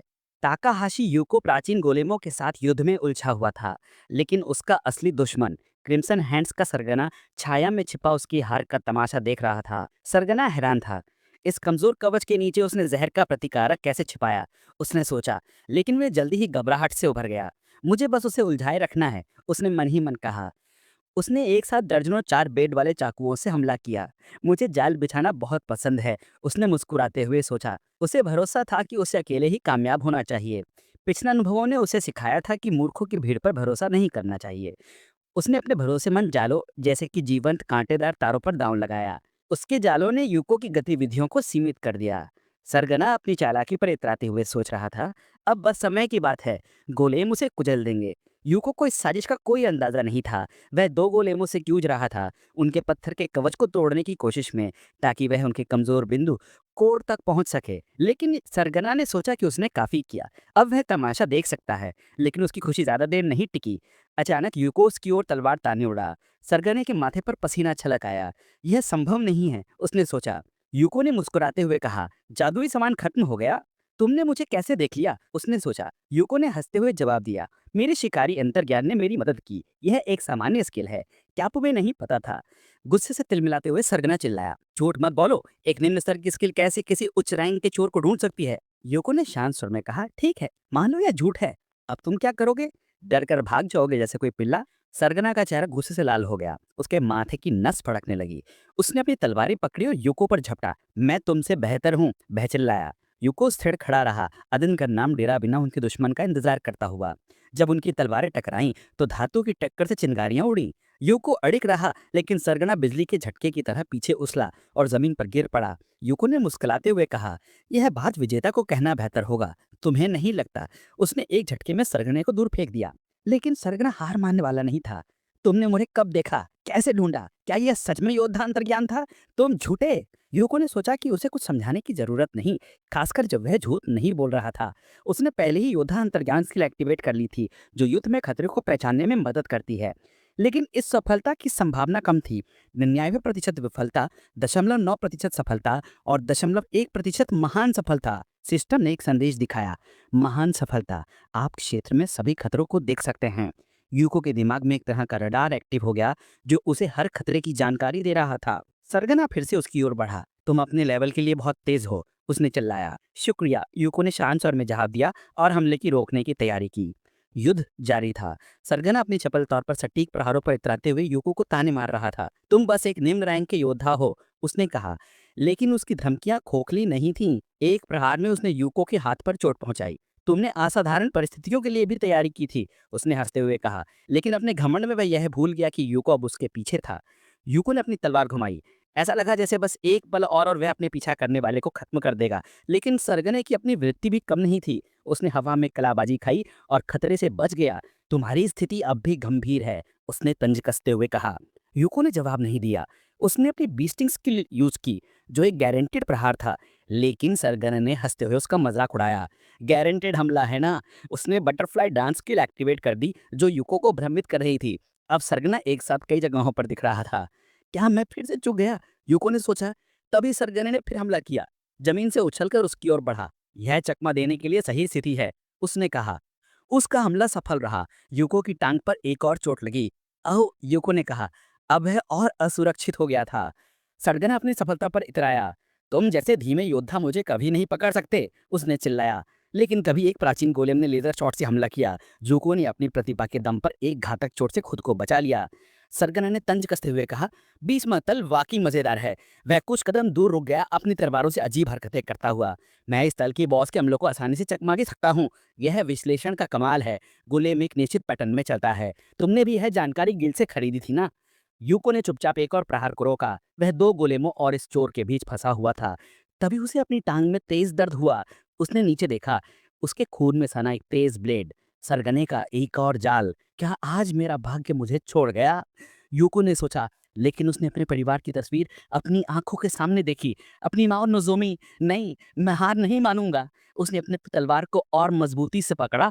यह युद्ध अभी खत्म नहीं हुआ था। जैसे ही युवक ने कांटे पर पैर रखा, सामने खड़ा ठग मुस्कुराते हुए चिल्लाया। उसकी जाल काम कर रही थी। उसने गर्व से कहा, 20वीं मंजिल पर कोई घुसपैठिया नहीं है। इसका मतलब है कि जैसे ही मैंने इस ऑपरेशन की तैयारी शुरू की थी, मेरी जीत पहले ही तय हो चुकी थी। ये कहने के बाद उसने बिच्छू बिंदु तकनीक का इस्तेमाल किया। ताकाहाशी को अपनी ताकत पर जो भरोसा था वो पूरी तरह से टूट गया था, क्योंकि उसे मुश्किल से ही अपने विरोधी के वारों को रोकने का समय मिल पा रहा था। एक और टक्कर के बाद वो अपने पैरों पर खड़ा नहीं रह सका। दुश्मन की तलवार से निकली माना की लहर ने उसे पीछे फेंक दिया। झटका इतना तेज था कि वो जमीन पर गिर पड़ा और बेहोश हो गया। उसकी तलवार उसके हाथ से छूटकर जमीन पर गिर गई। थोड़ी ही देर में वो होश में आया और उसे एहसास हुआ कि वो खतरे के सामने निहत्था था। थक चिल्लाया, अब सब खत्म हो गया। उसे यकीन था कि अब उसकी जीत निश्चित है। उसकी दोनों तलवारें तेजी से ताकाहाशी की तरफ बढ़ रही थी। ताकाहाशी डर से कांपता हुआ देखा, लेकिन अगले ही पल उसके चेहरे का भाव पूरी तरह से बदल गया। उसने दुश्मन को अपनी जीभ दिखाते हुए कहा, मैं मजाक कर रहा था। फिर उसने हाथ घुमाया और अपना जाल सक्रिय कर दिया। अगले ही पल ठग एक बैंगनी गोले में फंस गया। वो यकीन नहीं कर पा रहा था कि वो ग्रेविटी ट्रैप में फंस चुका है। युवक ने मुस्कुराते हुए कहा, तुम कह रहे थे कि यहाँ कोई अनियमित सेनाएं नहीं हैं, लेकिन ऐसा नहीं लगता है ना? ठग खुद से सोचने लगा कि वो अपने मुंह को काबू में क्यों नहीं रख पा रहा है। ताकाहाशी ने कहा, जो जानकारी तुम्हारे पास है वो सिर्फ सामान्य हालातों में काम करती है। किसी को उम्मीद नहीं थी कि कोई पागल लड़का 20वीं मंजिल के बॉस से लड़ने आ जाएगा। तभी एक प्राचीन योद्धा ने उस स्थान पर वार किया जहां ठग फंसा हुआ था। ताकाहाशी मुश्किल से बच पाया। वो लगातार बोलता जा रहा था, अब तो प्रबंधन भी बदल चुका है क्योंकि ये डबल रेड है। उसने ठग का मजाक उड़ाया, तुम खुद को चोर कहते हो और ट्रैप भी नहीं देख पाए। ठग को यकीन ही नहीं हो रहा था। वो चीख पड़ा, ये असंभव है। तू तो एक कमजोर योद्धा है। तुझे तो जैसे सबको जैसा होना चाहिए था वैसा ही होना चाहिए था। उसे आसपास के खतरों का एहसास ही नहीं हुआ। तभी बॉस का जोरदार हमला सीधे ठग के चेहरे पर पड़ा। हमला इतना जबरदस्त था कि ग्रेविटी ट्रैप टूट गया और वो जमीन पर जा गिरा। जमीन पर पड़े पड़े मुश्किल से सांस लेते हुए उसने कहा, बहुत दर्द हो रहा है। 20वीं मंजिल का बॉस उसे अपनी विशाल उंगलियों से उठाता है और हवा में ऊपर ले जाके छोड़ देता है। ठग पत्थर की जमीन पर जोर से गिरता है। उसके खून से लथपथ हाथ कांपने लगते हैं। वो बम मुश्किल बुदबुदाया, मैं बदला भी नहीं ले सका। कैसे मैंने इस कम स्तर के योद्धा के ट्रैप को नजरअंदाज कर दिया? यूको ताकाहाशी ने मुस्कुराते हुए जवाब दिया, मैंने शुरू में ही कहा था, मेरी मदद मेरे योद्धा की सिक्स्थ सेंस ने की थी। ठग खांसते हुए जमीन पर खून की लकीरें छोड़ता है। ताकाहाशी ने खुश होकर कहा, अगर एंशिएंट बॉस को हराने के बाद तू अब भी जिंदा रहा तो मैं तुझे पुलिस के हवाले कर दूंगा। लेकिन ठग उतना कमजोर नहीं था जितना वो लग रहा था। सांसें समेटते हुए वो हाथों के सहारे उठने की कोशिश करता है और जैसे खुद से कहता है, मुझे धोखा मत दो। ताकाहाशी को अब बहुत तेज सुनने की क्षमता मिल चुकी थी। वो ये फुसफुसाहट सुन लेता है। अगले ही पल ठग जोर से चिल्लाता है, तो अब मैं ही तुझे अपने साथ नर्क में ले चलूंगा। अचानक उसके शरीर पर एक लंबी बेल्ट जैसी एम्यूनेशन स्ट्रिप प्रकट होती है। वो गरजते हुए कहता है, ये चीज तुम्हारे घटिया हथियार से कहीं ऊपर है। ये नया मोड़ ताकाहाशी को चौंका देता है। वो हड़बड़ाकर पूछता है, क्या तुम पूरी तरह पागल हो चुके हो? और वो सच में पागल सा ही लग रहा था, जैसे वो उसे किसी भी कीमत पर नष्ट करना चाहता था। ठग ने सिस्टम मॉनिटर को सक्रिय किया और हाँ के बटन को दबा दिया। इसके बाद एक जबरदस्त धमाका हुआ जिसने आसपास की हर चीज को उड़ा दिया। विस्फोट की लहर और उसके साथ उड़ती मलबे की बौछार वहां तक पहुंच गई जहां युकी तो खड़ा था। उसके पैरों के नीचे की जमीन दरकने लगी, फर्श में दरारें पड़ने लगी। देखते ही देखते वो इस आपदा के केंद्र में पहुंच गया। बचने की संभावना बहुत ही कम थी। अगले ही क्षण वो किसी अंधेरे गड्ढे में नीचे गिरने लगा। फिर एक जोरदार टक्कर के साथ वो पत्थर की जमीन पर गिरा। उसके सर पर गहरी चोट लगी और वो दर्द से कराह उठा। जैसे जैसे उसकी आंखें अंधेरे में देखने की आदी होती गईं, उसने ऊपर देखा कि वो कितनी ऊंचाई से गिरा है। कहीं ऊपर आसमान की एक हल्की सी झलक दिखाई दे रही थी। उसे लगा कि अब वो उठ नहीं सकेगा। थोड़ी देर तक वहीं पड़ा रहा, फिर हिम्मत करके बैठ गया। चारों तरफ नजर दौड़ाई तो उसे विश्वास ही नहीं हुआ। यहाँ एक छिपा हुआ कमरा था। अभी वो इस जबरदस्त गिरावट से सांस संभाल ही रहा था कि ऊपर से एक गोलम उसके ऊपर झपटता हुआ आया। उसे मारना इतना आसान नहीं था। ताकाहाशी ने अपनी पूरी ताकत मुट्ठी में समेटी और उठ खड़ा हुआ। एक निराशाजनक विचार उसके मन में कौन था, मैं फंस चुका हूँ। लेकिन अभी हाल ही में मिले किस्मत पर उसका भरोसा बना हुआ था। उसने तेजी से उस अनजान कमरे का मुआयना किया। दीवार में एक छेद से उसे सीढ़ी और कोई चमकती हुई चीज दिखाई दी। ये क्या है, युवक ने सोचा। उसने नजरें केंद्रित की और देखा एक जादुई प्रकाश से चमकता खजाने का संदूक। ताकाहाशी मुस्कुराया, क्या मैं सच में इसे देख रहा हूँ? लगता है गुप्त कमरे और खजाने हमेशा साथ आते हैं। अब वो हर हाल में वहां पहुंचना चाहता था। शायद इसी कारण उसे नीचे गिराया गया था। इसी बीच दूसरा गोलम भी, जो शायद उन डाकुओं की मदद से सक्रिय हुआ था, कमरे में कूद पड़ा। अब कमरा बहुत तंग हो गया था। युवक ने सोचा, इतनी जगह नहीं बची कि मैं इन दोनों से बच पाऊं। उसने समझ लिया कि वो दोनों गोलम्स को सीधे लड़कर नहीं हरा सकता। अब चालाकी दिखाने का वक्त था। युको ने सोचा, मेरे पास अब कोई चारा नहीं है, मुझे अपनी किस्मत इस खजाने पर दांव पर लगानी होगी। फिर एक तेज झटका देकर वो उठ खड़ा हुआ और गोलम के पैरों के बीच से छलांग मारने की कोशिश करनी चाहिए, जो खजाने की रक्षा कर रहा था। उसने जोर से जमीन पर पैर टिकाए और हवा में उछला, दूरी तय करने की भरपूर कोशिश की।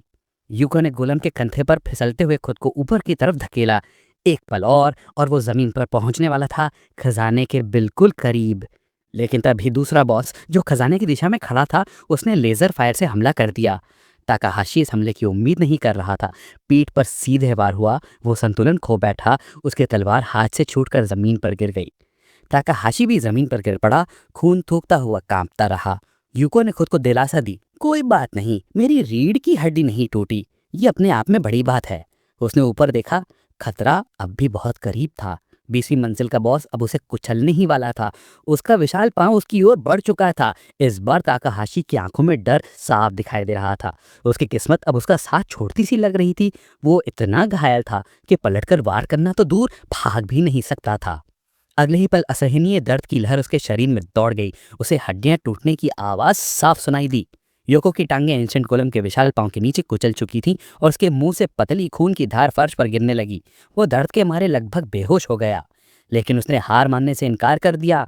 उसने पूरी इच्छा शक्ति समेटी और जमीन पर मुक्का मारते हुए खुद से कहा, हार नहीं माननी है। दर्द इतना ज्यादा था कि उसे उल्टी आने लगी और उसके सामने वो खजाना रखा था जिसकी उसे बहुत उम्मीद थी। उसके तलवार खजाने के संदूक के पास पड़ी थी, लेकिन वो अपने पैरों पर खड़ा नहीं हो पा रहा था। और गोलम, वो अब भी रुकने के मूड में नहीं था। वो अपने शिकार को पूरी तरह कुचलना चाहता था, इसलिए उसने एक बार फिर उसकी टांगों पर जोरदार प्रहार किया। युको की आंखों के सामने सब कुछ लाल हो गया। वो दर्द के मारे पागलों की तरह चीख पड़ा। अब नायक को अपना पूर्व जीवन याद आया। उस जीवन में मैंने 70 साल जी लिए थे, पर इस बार सब कुछ अलग है। ये कोशिश बहुत छोटी रही। असहनीय दर्द के बावजूद और अपनी टांगें हिला पाने में असमर्थ होने के बावजूद युको धीरे धीरे घिसटता हुआ उस खजाने की ओर बढ़ने लगा। उसने तय किया कि यही उसका आखिरी मौका है खुद को बचाने का और अपनी माँ की मदद करने का। अकल्पनीय इच्छा शक्ति के सहारे पीड़ा को दबाते हुए युको किसी तरह खजाने के पास पहुंचा और उसने संदूक खोला। अचानक वहां से एक तेज नीली रंग की किरण निकली। उसका स्रोत था एक नीले रंग का चमकता रत्न। युकी तो मुस्कुराया, मैंने अपना लक्ष्य पा ही लिया। भले ही इस हालत में। उस जादुई पत्थर में जड़ा हुआ कंगन जबरदस्त माना से भरा हुआ था, लेकिन समय बहुत कम था क्योंकि गोलम उसे कुचल नहीं वाला था। बस कुछ ही सेकंड बचे थे। नायक ने झट से हाथ बढ़ाया और कंगन को पकड़ लिया।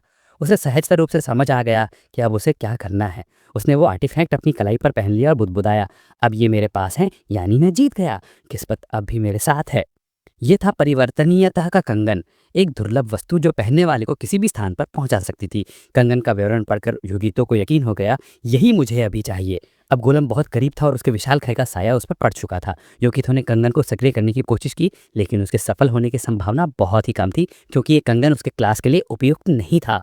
हर पल के साथ सफलता की संभावना थोड़ी थोड़ी बढ़ रही थी और तभी जब गोलम लगभग उस पर गिरने ही वाला था, कंगन सक्रिय हो गया। उस जगह पर जहाँ योगितो था, एक भारी पत्थर जोर से गिरा। सब कुछ थमसा गया। ना कोई आवाज, ना कोई हलचल। अचानक कंगन से एक विशेष ध्वनि निकली और टाकाहाशी यूको खड़ा हुआ गोलम के पीछे प्रकट हो गया। यूको ने सीधा वार किया उस पत्थर के राक्षस के जादुई हृदय पर। अब उसका जीतना तय था। बॉस क्रोधित होकर लेजर बीम एक्टिवेट करता है, लेकिन शायद वो नहीं समझ पाया कि हमला कौन कर रहा है और गलती से अपने ही साथी गोलम की तरफ बीम दाग देता है। लाल रंग की किरण सीधे अपने लक्ष्य को चीर देती है। स्थिति अब भी बहुत कठिन थी। दूसरा गोलम बुरी तरह घायल हो चुका था, लेकिन वो अब भी जिंदा था। लेकिन युक्को ने हार मानने का नाम नहीं लिया। अब वो एक जगह से गायब होकर दूसरी जगह प्रकट होता है। इस बार वो पहले बॉस को हमेशा के लिए खत्म करना चाहता है।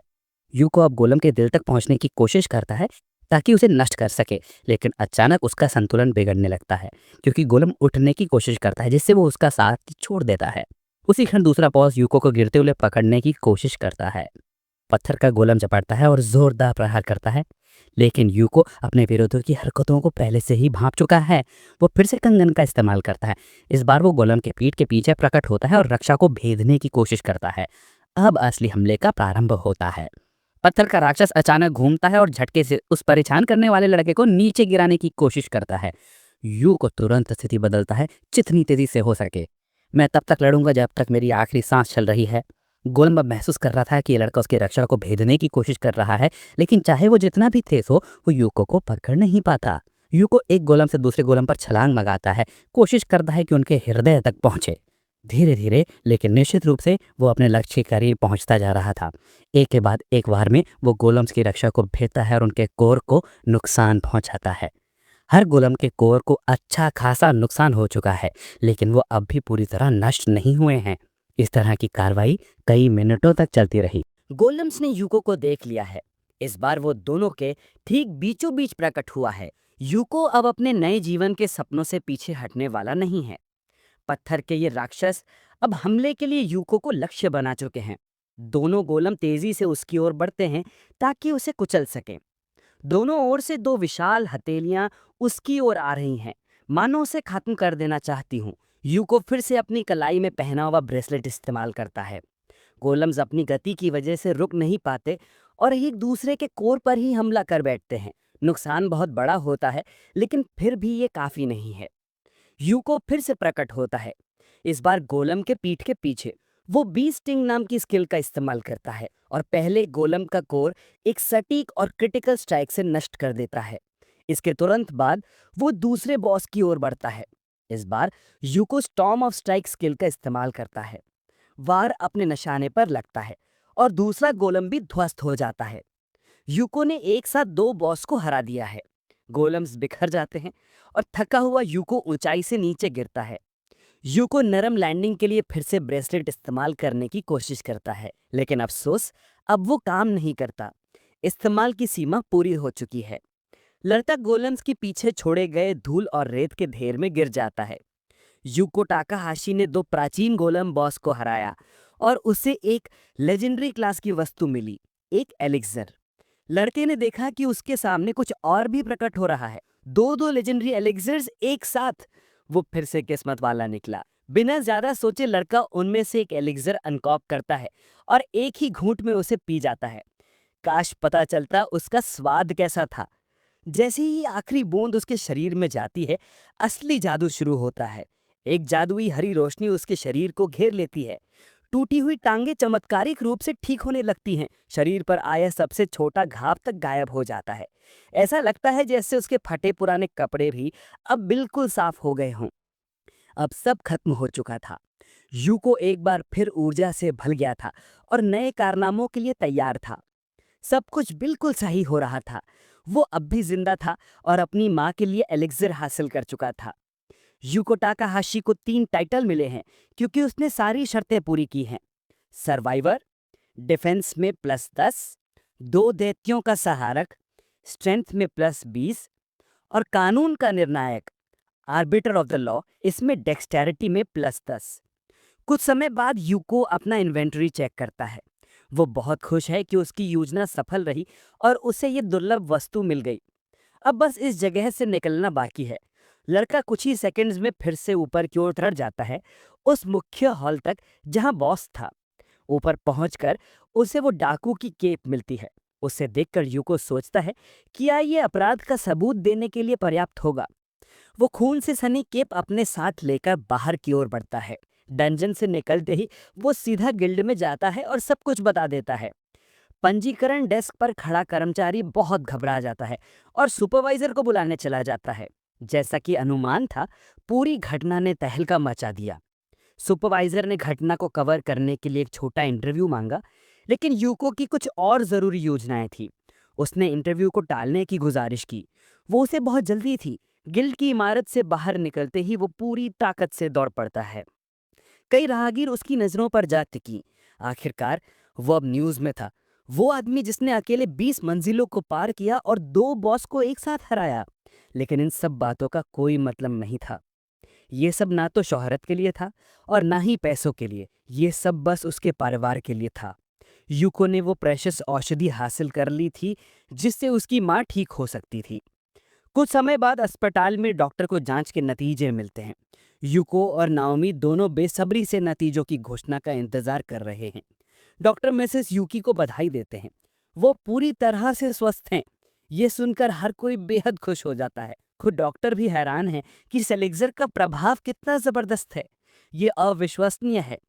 नाओमी खुशी से अपनी माँ को गले लगाती है। मिसेस यूकी अपने बेटे का हाथ पकड़ती हैं और उसे उसके हर उस काम के लिए धन्यवाद देती हैं जो उसने उसके लिए किया है। वो बेहद खुश हैं कि वो आखिरकार ठीक हो पाई हैं। यूकी तो खुशी के आंसू जब्त करते हुए अपनी माँ का धन्यवाद करता है, क्योंकि ये सब कुछ वो अपनी परवरिश और अपने संस्कारों की बदौलत ही कर पाया है। आखिरकार वो ये बात अपनी माँ से कह सका है। नोमी इस बेटे के इस भावुक शब्दों से बेहद प्रभावित होती है। वो डॉक्टर के सामने ही हंगामा कर देती है। ये सब बातें घर पर भी तो कह सकते थे। सिर खुजाते हुए युकितो उसकी बात से आंशिक रूप से सहमत होता है और उसकी आंखों के आंसू पोंछ देता है। नोमी सोचती है कि इतने सालों में भी युकितो ने कभी अपनी नाक से आगे देखने की आदत नहीं सीखी। तभी अचानक सब कुछ थम जाता है। पूरा संसार जैसे जम जाता है और कोई ताकाहाशी परिवार को खिड़की से देख रहा होता है। उसी वक्त आधी खुली खिड़की से एक अजनबी का पैर धीरे धीरे अंदर आता है। वो अजनबी अफसोस करता है कि उसे इतने सच्चे और निर्मल लोगों को पीड़ा पहुंचानी पड़ेगी। एक सुनहरे बालों वाला आदमी बेहद सस्ते कपड़ों में कमरे में दाखिल होता है। उसके चेहरे पर दुख है कि ये काम अस्पताल की दीवारों के भीतर हो रहा है। फिर भी उसे कोई दिलासा नहीं मिलता। जैसा कि डॉक्टर अक्सर कहते हैं कि हमने अपनी पूरी कोशिश की, लेकिन कभी कभी पूरी कोशिश भी काफ़ी नहीं होती। इसके बाद परिवार ज़्यादा गहराई से जांच नहीं करेगा। मौत का कारण एक साधारण हार्ट अटैक बताया जाएगा। वो सुनहरे बालों वाला आदमी अपना मुक्का सीधा नओमी की तरफ घुमाता है। उसी वक्त यूकितो उस हमले को ब्लॉक कर देता है। वो अजनबी ये उम्मीद नहीं कर रहा था। यूकितो गुस्से से पूछता है, ये हरामी क्या कर रहा है? लेकिन वो आदमी कोई जवाब नहीं देता।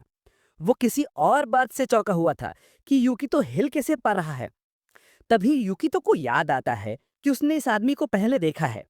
क्या ये वही है, एक हीरो, सभी एडवेंचर में सबसे ताकतवर, जो रैंकिंग में नंबर 1 पर है, जिसे दुनिया का रक्षक माना जाता है? हाँ, ये यूकितो की आंखें धोखा नहीं दे रही थी। वो आदमी था ओयामा कोसामारिदो। उसने एक अजीब सा बैच दिखाकर साबित भी कर दिया कि वो सच में हीरो है। यूकितो और भी ज्यादा उलझन में पड़ गया कि एक हीरो ऐसा क्यों करेगा। लेकिन अब ओयामा ने बात काटी। अब सवाल पूछने की बारी उसकी थी। यूकितो शून्यता में कैसे हिल पा रहा है, क्योंकि ऐसा सिर्फ वो ही कर सकता है जिसने मौत को चखा हो। तो इसका एक ही मतलब है, क्या वो भी पुनर्जीवित हो चुका है? अगर वो सुनहरे बालों वाला आदमी इतनी आत्मविश्वास से पुनर्जीवन की बात कर रहा है, तो वो भी, हाँ ये सच था। और अब जब दोनों जानते थे कि वो क्या बात कर रहे हैं, ओयामा चाहता था कि यूकितो सच्चाई जान ले। मैं यहाँ दुनिया के अंत के खतरे को खत्म करने आया हूँ। वो पूछता है कि इस सब का मेरी बहन से क्या लेना देना। वो एक फैक्टर है, बल्कि एक नकारात्मक प्रभाव जो वो अपने पति पर आगे डाल सकती है। इसीलिए नाओमी को हटाना जरूरी है। उसका मतलब क्या है? Future husband. वो लड़का हमारे इस संसार के लिए बहुत महत्वपूर्ण है। उसका तलाक उसे बहुत गहरा चोट पहुंचाता है। यही आने वाले विनाश का मूल कारण बनने वाला है। इसीलिए ओयामा आज यहाँ पहुंचा है ताकि वो नोसोमी यूकितो की बहन को खत्म कर सके। सोने जैसे बालों वाला आदमी मुस्कुराते हुए उम्मीद करता है कि यूकितो ये बात समझेगा और शांत रहेगा, लेकिन उसके ये शब्द यूकितो को शांत नहीं करते, बल्कि और भड़का देते हैं। यूकितो बहस करता है कि ये टाइमलाइन पहले जैसी नहीं है। इस बार मैं अपनी बीमार माँ को ठीक कर सका, इसलिए नौसोमी को अस्पताल के बिल चुकाने के लिए नाइट क्लब में काम नहीं करना पड़ा, और ना ही वो उस आदमी से मिली जो उसका फ्यूचर हस्बैंड बनने वाला था। तो फिर नौसोमी को मारने का कोई मतलब नहीं बनता। ओयामा को ये तर्क इंटरेस्टिंग लगता है, लेकिन फिर भी वो पीछे हटने को तैयार नहीं है। वो कहता है सिर्फ सिद्धांतों पर भरोसा करने के बजाय निश्चित कार्य करना बेहतर है। यूकी तो उसे धमकाता है, मैं उसे छूने भी नहीं दूंगा। अगर शांति के लिए एक बलिदान देना पड़े तो क्या वो सही सौदा नहीं है? लेकिन यूकी तो पीछे हटने को तैयार नहीं है। वो बलि पूछ रहा है कि ऐसे अपनी मृत्यु हो सकती है अगर वो पीछे हटा तो। मैं अपनी बहन की रक्षा करूंगा। ओयामा भी अपने इरादों से पीछे नहीं हटता। तभी उसके मन में एक विचार आता है। वो यूकितो को एक प्रस्ताव देता है, चलो लड़ाई करते हैं, तुम अपनी ताकत साबित करो।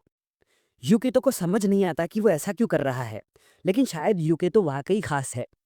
ओयामा जानता है कि वो एक जागृत व्यक्ति से रुखे व्यवहार कर रहा है, लेकिन इसमें उसकी ऊंचाई का भी हाथ है। वो यूकितो से लंबा है। यूकितो के सामने एक इन्फो विंडो खुलती है। आंकड़े देखकर वो हैरान हो जाता है कि इस आदमी के पास इतनी ताकत कहाँ से आई। ओयामा धीरे धीरे उसकी ओर बढ़ता है। कोई बड़ी बात नहीं है, सच तो सीधा सा है। अगर तुम्हारे पास ताकत नहीं है तो तुम ना तो किसी की रक्षा कर सकते हो और ना ही इस दुनिया की। चाहे वो दुनिया हो या तुम्हारे अपने, सच एक ही रहेगा। तो अब समय है फैसला करने का। या तो मैं तुम्हारी बहन को अभी मार डालूं, या फिर तुम मेरी चुनौती स्वीकार करो। अब यूकी तो क्या करे? क्या वो चेंजेबिलिटी ब्रेसलेट का इस्तेमाल करके भाग जाए और अपने परिवार को लेकर कहीं छुप जाए? नहीं, यूकी तो चुनौती स्वीकार करता है। वो तैयार है लड़ने को। ओयामा को यकीन था कि यूके तो यही फैसला करेगा। खालीपन का उपयोग सिर्फ सीमित समय के लिए किया जा सकता है, 10 मिनट। अगर तुम 10 मिनट टिक गए तो तुम जीत जाओगे। युगी तो सोचता है, क्या ये लड़ाई यहीं अस्पताल में शुरू होगी? लेकिन हीरो नहीं चाहता कि अस्पताल की दीवारें टूटे। वह सुझाव देता है कि कोई और जगह चुनी जाए। फिर वह खिड़की से कूद जाता है और युगितो को बुलाता है। युगितो चारों ओर देखता है, कोई और विकल्प नहीं बचा। मैं उसकी रक्षा जरूर करूंगा, वह सोचता है, और युगितो भी खिड़की से कूद जाता है। उसी क्षण रूणों ने लड़के पर विभिन्न तत्वों से हमला करना शुरू कर दिया। आग, पानी, धरती वगैरह। यूको चौंक गया, क्योंकि गोरे बालों वाला लड़का ओयामा तुरंत ही शक्तिशाली हमलों से शुरुआत कर चुका था। उसने यूको को तैयार होने का भी मौका नहीं दिया। ओयामा फिर से मुस्कुराया, क्योंकि ये तो केवल शुरुआत थी। ये कहने के बाद ओयामा ने अपने 2 क्लोन बुला लिए। यूको को उम्मीद नहीं थी कि हीरो में डोपलगैंगर बुलाने की क्षमता भी होगी। शायद वो इस चीज का आदी हो चुका है, क्योंकि वो हमेशा दुश्मनों से घिरा रहता है। क्या तुम्हें लगता है कि तुम अकेले ही ये सब कर सकते हो? युको ने पूछा और अपनी इन्वेंट्री खोली। युको 2 प्रतिस्थापन गुड़ियां यानी रिप्लेसमेंट डॉल्स का उपयोग करता है। अब हर प्रतिद्वंदी के पास अलग अलग लक्ष्य हैं। पहली टक्कर को रोका जाता है, लेकिन वो बहुत कमजोर थी। उसकी गुड़ियां डोपलगैंगरों के लिए बस एक वार में नष्ट हो जाती हैं। ओयामा को उम्मीद है कि लड़का समझेगा कि सिर्फ बचाव करके जीत हासिल नहीं की जा सकती। युको वास्तव में ये बात समझ गया था और उसके चारों ओर परिचित चिन्ह फिर से प्रकट हुए। लड़का एक बार फिर सब्सटेंस ऑफ इनकॉन्सिक्वेंस की छड़ी का इस्तेमाल करता है और अपना सबसे शक्तिशाली जादू बुलाता है। उसे बस जादू को सक्रिय करने के लिए थोड़ा समय चाहिए था। युगितो ने अपनी छड़ी हीरो की ओर तानी और उसी क्षण एक जलता हुआ उल्का पिंड उसकी ओर तेजी से बढ़ा। ऐसा नहीं लगता कि मामला इतना आसान होगा, लेकिन विस्फोट वाकई बहुत बड़ा था। युको अपने प्रतिद्वंदी को थोड़ी देर के लिए रोकना चाहता था, कम से कम एक पल के लिए। लेकिन अचानक उसने गोरे आदमी की आवाज सुनी, जो स्थिति को भांप चुका था। ये लड़के का पुनर्जन्म गिफ्ट है। अगर ओयामा की शक्ति शून्यता है तो यूको की सबसे बड़ी क्षमता शायद भाग्य है। गोरे ने हमले से बचने के लिए अपने डोपलगैंगर को सामने कर दिया। तुम मुझे पूरी तरह पढ़ सकते हो, यूको ही कहा और अपनी इन्वेंट्री खोली। मैं ऐसा नहीं कहूंगा, मैंने बस तुम्हारी हाल की उपलब्धियों के आधार पर निष्कर्ष निकाला है। ये बात बिल्कुल मजेदार नहीं थी कि यूको सिर्फ भाग्य के सहारे सब कुछ हासिल कर सकता है। नंबर भाग्य भी उतनी ही महत्वपूर्ण क्षमता है जितनी ताकत या बुद्धिमत्ता, लेकिन केवल भाग्य पर निर्भर रहना मूर्खता है। ओयामा और भी जादुई रून बुलाता है। उसका इरादा है ये साबित करना कि बिना सोचे समझे कार्य करना सही नहीं। अचानक विभिन्न एलिमेंटल्स प्रकट होते हैं, जैसे पानी, हरियाली को दर्शाते हुए हरा रंग, साथ ही आग और धरती। युकितो ओयामा की बात से सहमत है। ये मूर्खता है कि हमेशा भाग्य पर निर्भर रहा जाए। लेकिन जब उसने हीरो की विशेषताओं को देखा तो उसे एक दिलचस्प बात दिखी। उसका भाग्य असामान्य रूप से कम है। युकितो ऐसा कुछ भी नहीं करना चाहता जिससे उसके अपने लोग शर्मिंदा हों। लेकिन अब ऐसे विचार करने का समय नहीं है। उसे जरा सी भी शंका नहीं है और यही बात उसे थोड़ा डराती है। लेकिन वो जानता है कि ऐसा क्यों है। वो उनके लिए कुछ भी कर सकता है। गोरा व्यक्ति अपना हाथ युकितो की ओर उठाता है और पूछता है, क्या तुम तैयार हो? और उसी क्षण एलिमेंटल्स और सील्स युकितो पर हमला करना शुरू कर देते हैं। ये दुनिया क्रूर और अन्यायी है और अब युकितो को इस सच्चाई से समझौता करना ही होगा। आग वाला एलिमेंटल हमला करने को तैयार है, पानी वाला भी पीछे नहीं। यूको के पास एक योजना है। वो अपनी बुरी किस्मत का फायदा उठाना चाहता है। इन्वेंट्री मेन्यू खोलकर वो फिर से वेरिएबिलिटी ब्रेसलेट चुनता है और उसी क्षण यूको की कलाई पर एक ब्रेसलेट प्रकट हो जाता है। उसे हीरो को हराना ही होगा, क्योंकि उनके बीच लक यानी सौभाग्य में बहुत फर्क है। कलाई में ब्रेसलेट का कनेक्शन पूरा हो गया। सक्रियता सफल रही, भले ही उसकी बुद्धिमत्ता और एक निश्चित वर्ग यानी क्लास की कमी हो। सौभाग्य तो हमेशा उसके साथ है। वो हीरो की नजरों से गायब हो गया। शहर के बीचों बीच शून्यता की एक बाधा से घिरे क्षेत्र में युकी तो ठीक वहीं प्रकट हुआ जहां उसे होना चाहिए था। ओयामा को हैरानी हुई कि वो वेरिएबिलिटी ब्रेसलेट इस्तेमाल कर रहा है। ये काफी उपयोगी वस्तु है, लेकिन उसके पास तो सामान्य उड़ने वाले जादू भी पर्याप्त हैं। कार की छत से कूदकर युकितो ने माफी मांगी, क्योंकि वो लड़ाई को यहीं जारी रखना चाहता था। क्योंकि ओयामा ने युको की परीक्षा लेने की हिम्मत की थी, इसलिए अब युकितो भी ओयामा की परीक्षा लेना चाहता है। एक हीरो निर्दोष लोगों को शामिल नहीं करता ना? युकितो ने पूछा। ब्रांडी प्रभावित हुआ। ये तो वाकई एक दिलचस्प सोच है, क्योंकि ओयामा वास्तव में एक हीरो है। उसका कर्तव्य लोगों की रक्षा करना है, उन्हें नुकसान पहुंचाना नहीं। इसीलिए वो अब सामूहिक जादू का प्रयोग नहीं करेगा। सभी एलिमेंटल्स को वापस बुला लिया गया है। तलवार का भी उपयोग नहीं करेगा, लेकिन यूको को इसकी चिंता नहीं करनी चाहिए। कुछ भी उस हीरो को चालाक लड़के को हराने से नहीं रोक सकता। यूको ने भी अपनी तलवार इन्वेंट्री में रख दी। अब वो देखना चाहता है कि हीरो इस स्थिति को कैसे संभालता है और क्या वो सफल होता है। लड़का केवल एक ढाल चुनता है, उसके अनुसार वही काफी होनी चाहिए। ढाल से सुरक्षित होकर वो लड़ाई जारी रखने के लिए तैयार हो गया। ये दृश्य देखकर गोरे बालों वाला व्यक्ति पुरानी यादों में खो गया। अपने पिछले जीवन में वो अक्सर ऐसे दुश्मनों से लड़ता था जो भीड़ को ढाल की तरह इस्तेमाल करते थे। मैजिकल भालों की एक खासियत होती है, वे लक्ष्य का पीछा करने में माहिर होते हैं। वे हर बाधा से बचते हुए यूको तक पहुंचने की कोशिश कर रहे थे।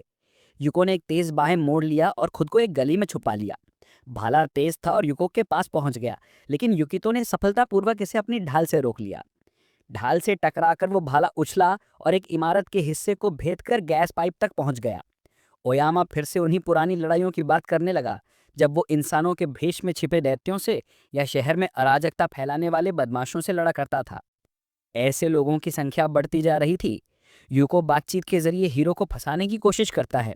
लड़के ने अपने अतीत की बात शुरू की, जब उसने अपना ज्यादातर जीवनकाल कालकोठरी में बिताया था।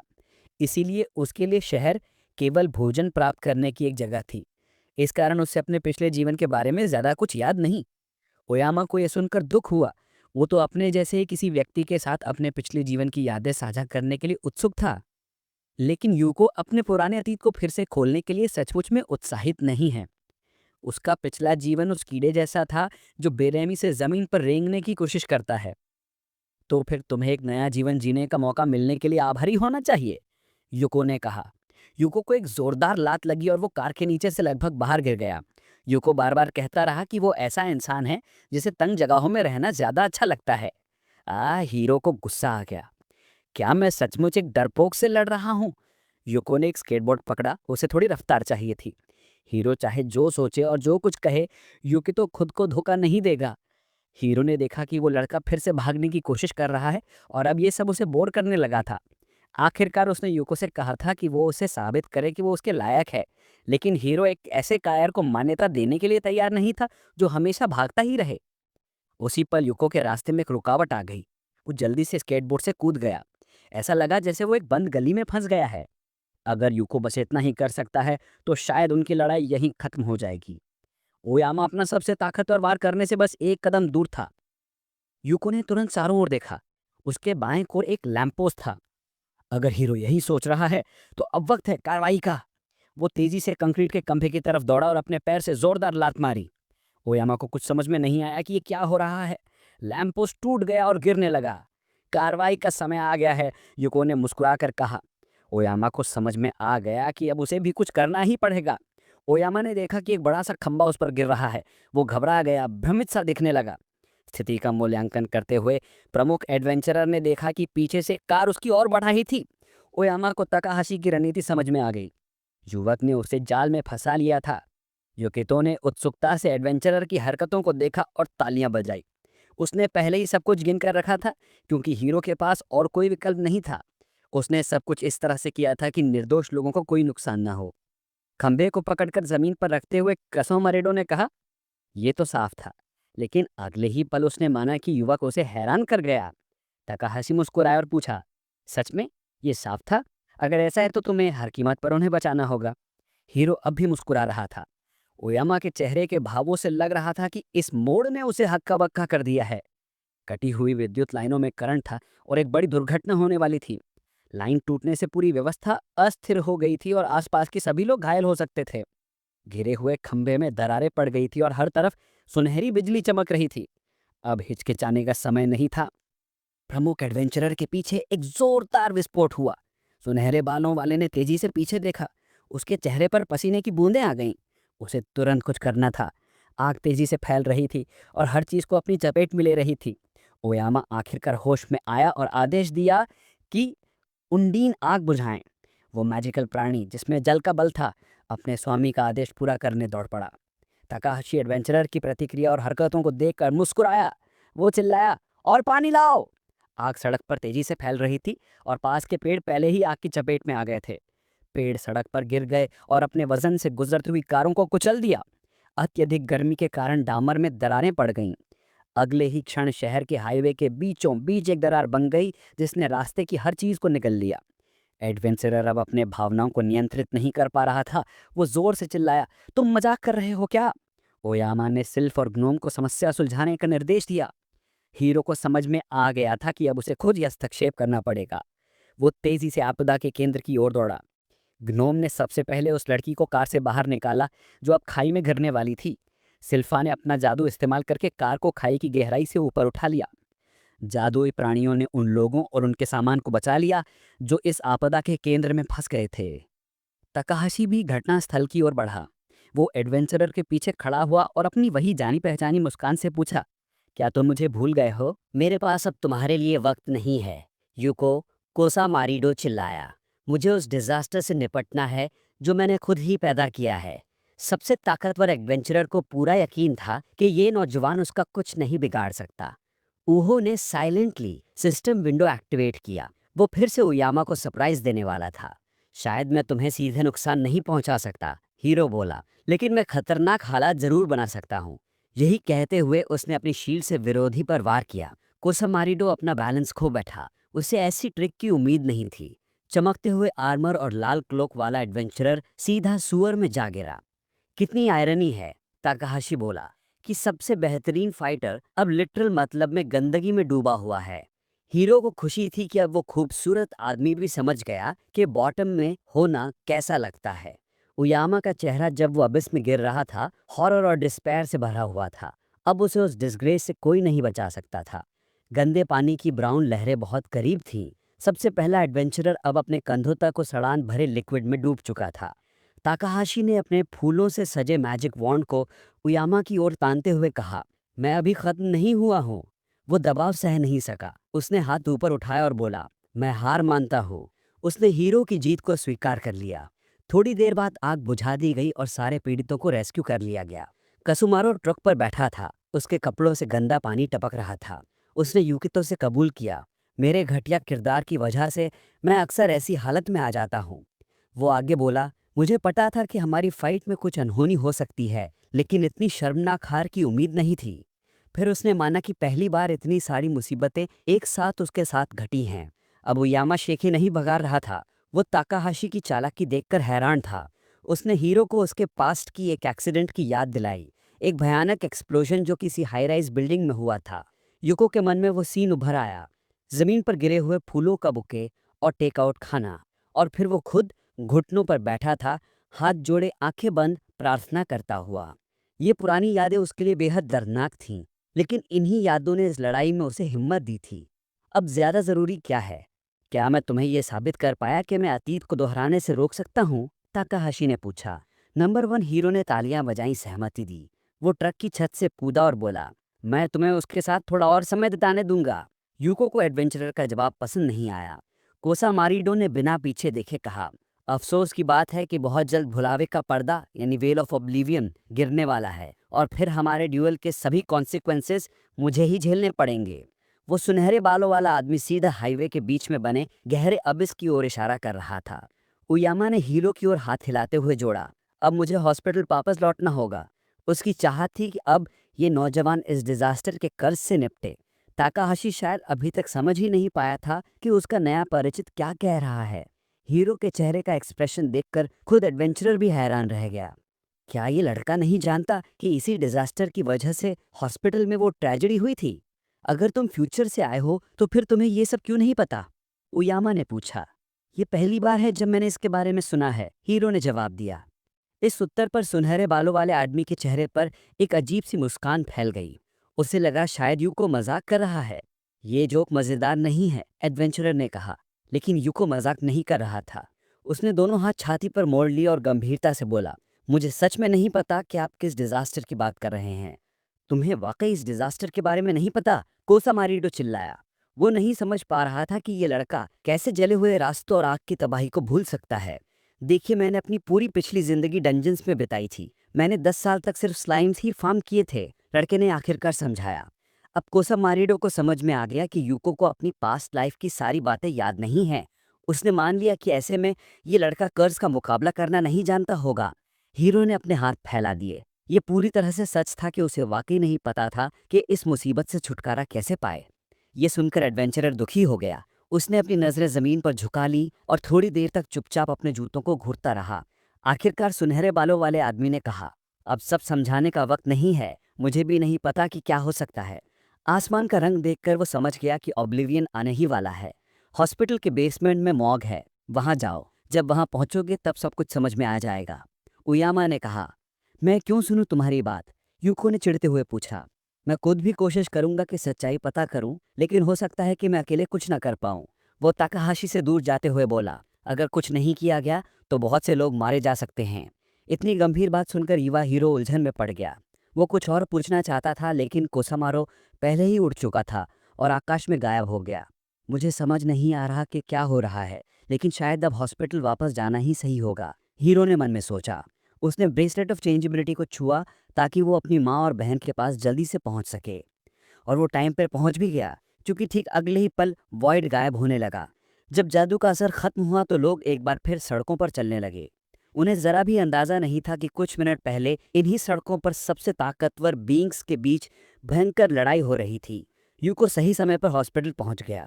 ऑफिस में किसी को भी ये शक नहीं हुआ कि वो कुछ देर के लिए कहीं गायब हुआ था। डॉक्टर ने यूकी की माँ को रेगुलर चेकअप्स कराने की सलाह दी। यूकी कृषि से उठी और डॉक्टर की सलाह मानने का वादा किया। वो इस अच्छी खबर के लिए बहुत आभारी थी। ताकाहाशी मुस्कुराया, इस बात से संतुष्ट कि वो एलेक्सर लाकर अपनी माँ को बचा पाया। युवा हीरो ने अपनी भौं के नीचे से चुपचाप ऑफिस में चारों तरफ देखा। उसे एडवेंचरर की कही हुई बात याद आई, मेरे पास सब समझाने का वक्त नहीं है, मैं खुद भी नहीं जानता कि क्या हो सकता है। इस चेतावनी ने हीरो को मजबूर किया कि वो ब्लॉन्ड की चेतावनी की सच्चाई की जांच करे। वो ऑफिस से बाहर निकला, कुछ कदम दरवाजे की ओर बढ़ा और हैंडल को थामा। मुझे सिर्फ इतना पता है कि हम हॉस्पिटल में नहीं रुक सकते, ताकाहाशी ने सोचा। हीरो को पूरा यकीन था कि उसे अपनी माँ और बहन को यहाँ से जल्द बाहर निकालना होगा। जब वो हॉलवे में पहुंचे, नोमी ने कहा, मैं इतनी नर्वस हूँ कि मुझे बहुत जोर से भूख लग रही है। उसकी माँ ने सजेस्ट किया कि वो घर जाते वक्त किसी कैफे में रुक सकते हैं। वो अपनी चमत्कारिक रिकवरी को सेलिब्रेट करना चाहती थी, लेकिन यूको ने विरोध किया। इस बार मैं खुद खाना बनाऊंगा, इसी खुशी को मार्क करने के लिए। उसकी बहन चौंक गई। उसे यकीन नहीं हुआ कि उसका भाई खुद खाना बनाएगा, क्योंकि उसके घर में ऐसा बहुत रेयरली होता था। युवा हीरो मुस्कुराया और बोला, क्यों नहीं, बस मेरी एक रिक्वेस्ट है, क्या आप दोनों स्टोर से डिनर की सारी चीजें खरीद सकते हैं बिना मुझे साथ लिए? उसकी माँ ने हंसते हुए जवाब दिया, अगर युकीटो हमें ट्रीट देना चाहता है तो हम मना कैसे कर सकते हैं। नोमी ने भी कहा कि उसे कोई एतराज नहीं। यूकी और उसकी बेटी बाहर की ओर बढ़ गईं, रास्ते भर ये बात करते हुए कि ताकाहाशी उनके लिए कौन सा स्वादिष्ट खाना बनाने वाला है। हीरो पेशेंटली वहीं खड़ा रहा जब तक उसे यकीन नहीं हो गया कि उसकी माँ और बहन सुरक्षित हॉस्पिटल के बाहर निकल चुकी हैं। इसके बाद वो मॉक की ओर बढ़ा। सबसे पहले वो मेंस रेस्टरूम में गया। उसे एक ज़रूरी काम निपटाना था। उसने खुद को एक टॉयलेट क्यूबिकल में बंद किया और अपना सफ़ेद हुड वाला क्लोक पहना।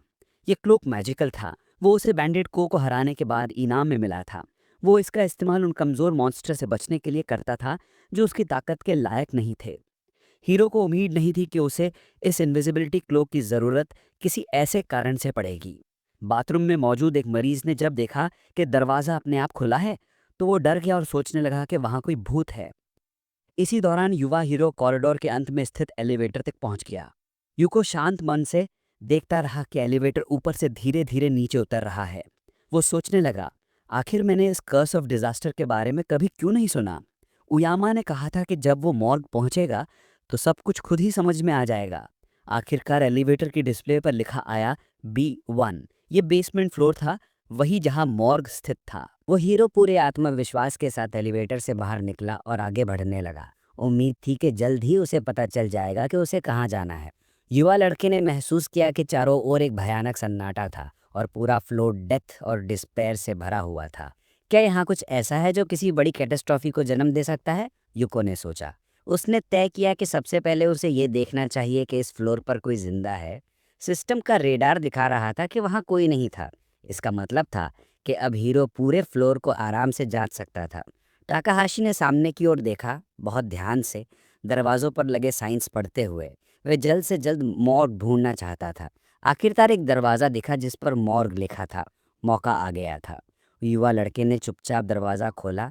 अंदर घना अंधेरा था। जब उसकी आंखें अंधेरे की आदत डालने लगी तो उसने देखा कि वो एक टाइल से भरे कमरे में था जहाँ बिस्तरों की एक कतार थी। वहाँ कई लोग लेटे हुए थे। उनके चेहरे पर सफ़ेद कपड़ा ढका हुआ था। एक दिन मैं भी शायद इन्हीं में से एक बन जाऊंगा, ये युकितो के मन में ख्याल आया। युवा लड़का मरे हुए लोगों के बीच से गुजरता गया, शायद उसे कोई जवाब मिल जाए। कमरे के आखिर में जाकर वह रुका, पीछे मुड़ा और एक बार फिर उन मृत शरीरों की ओर देखा।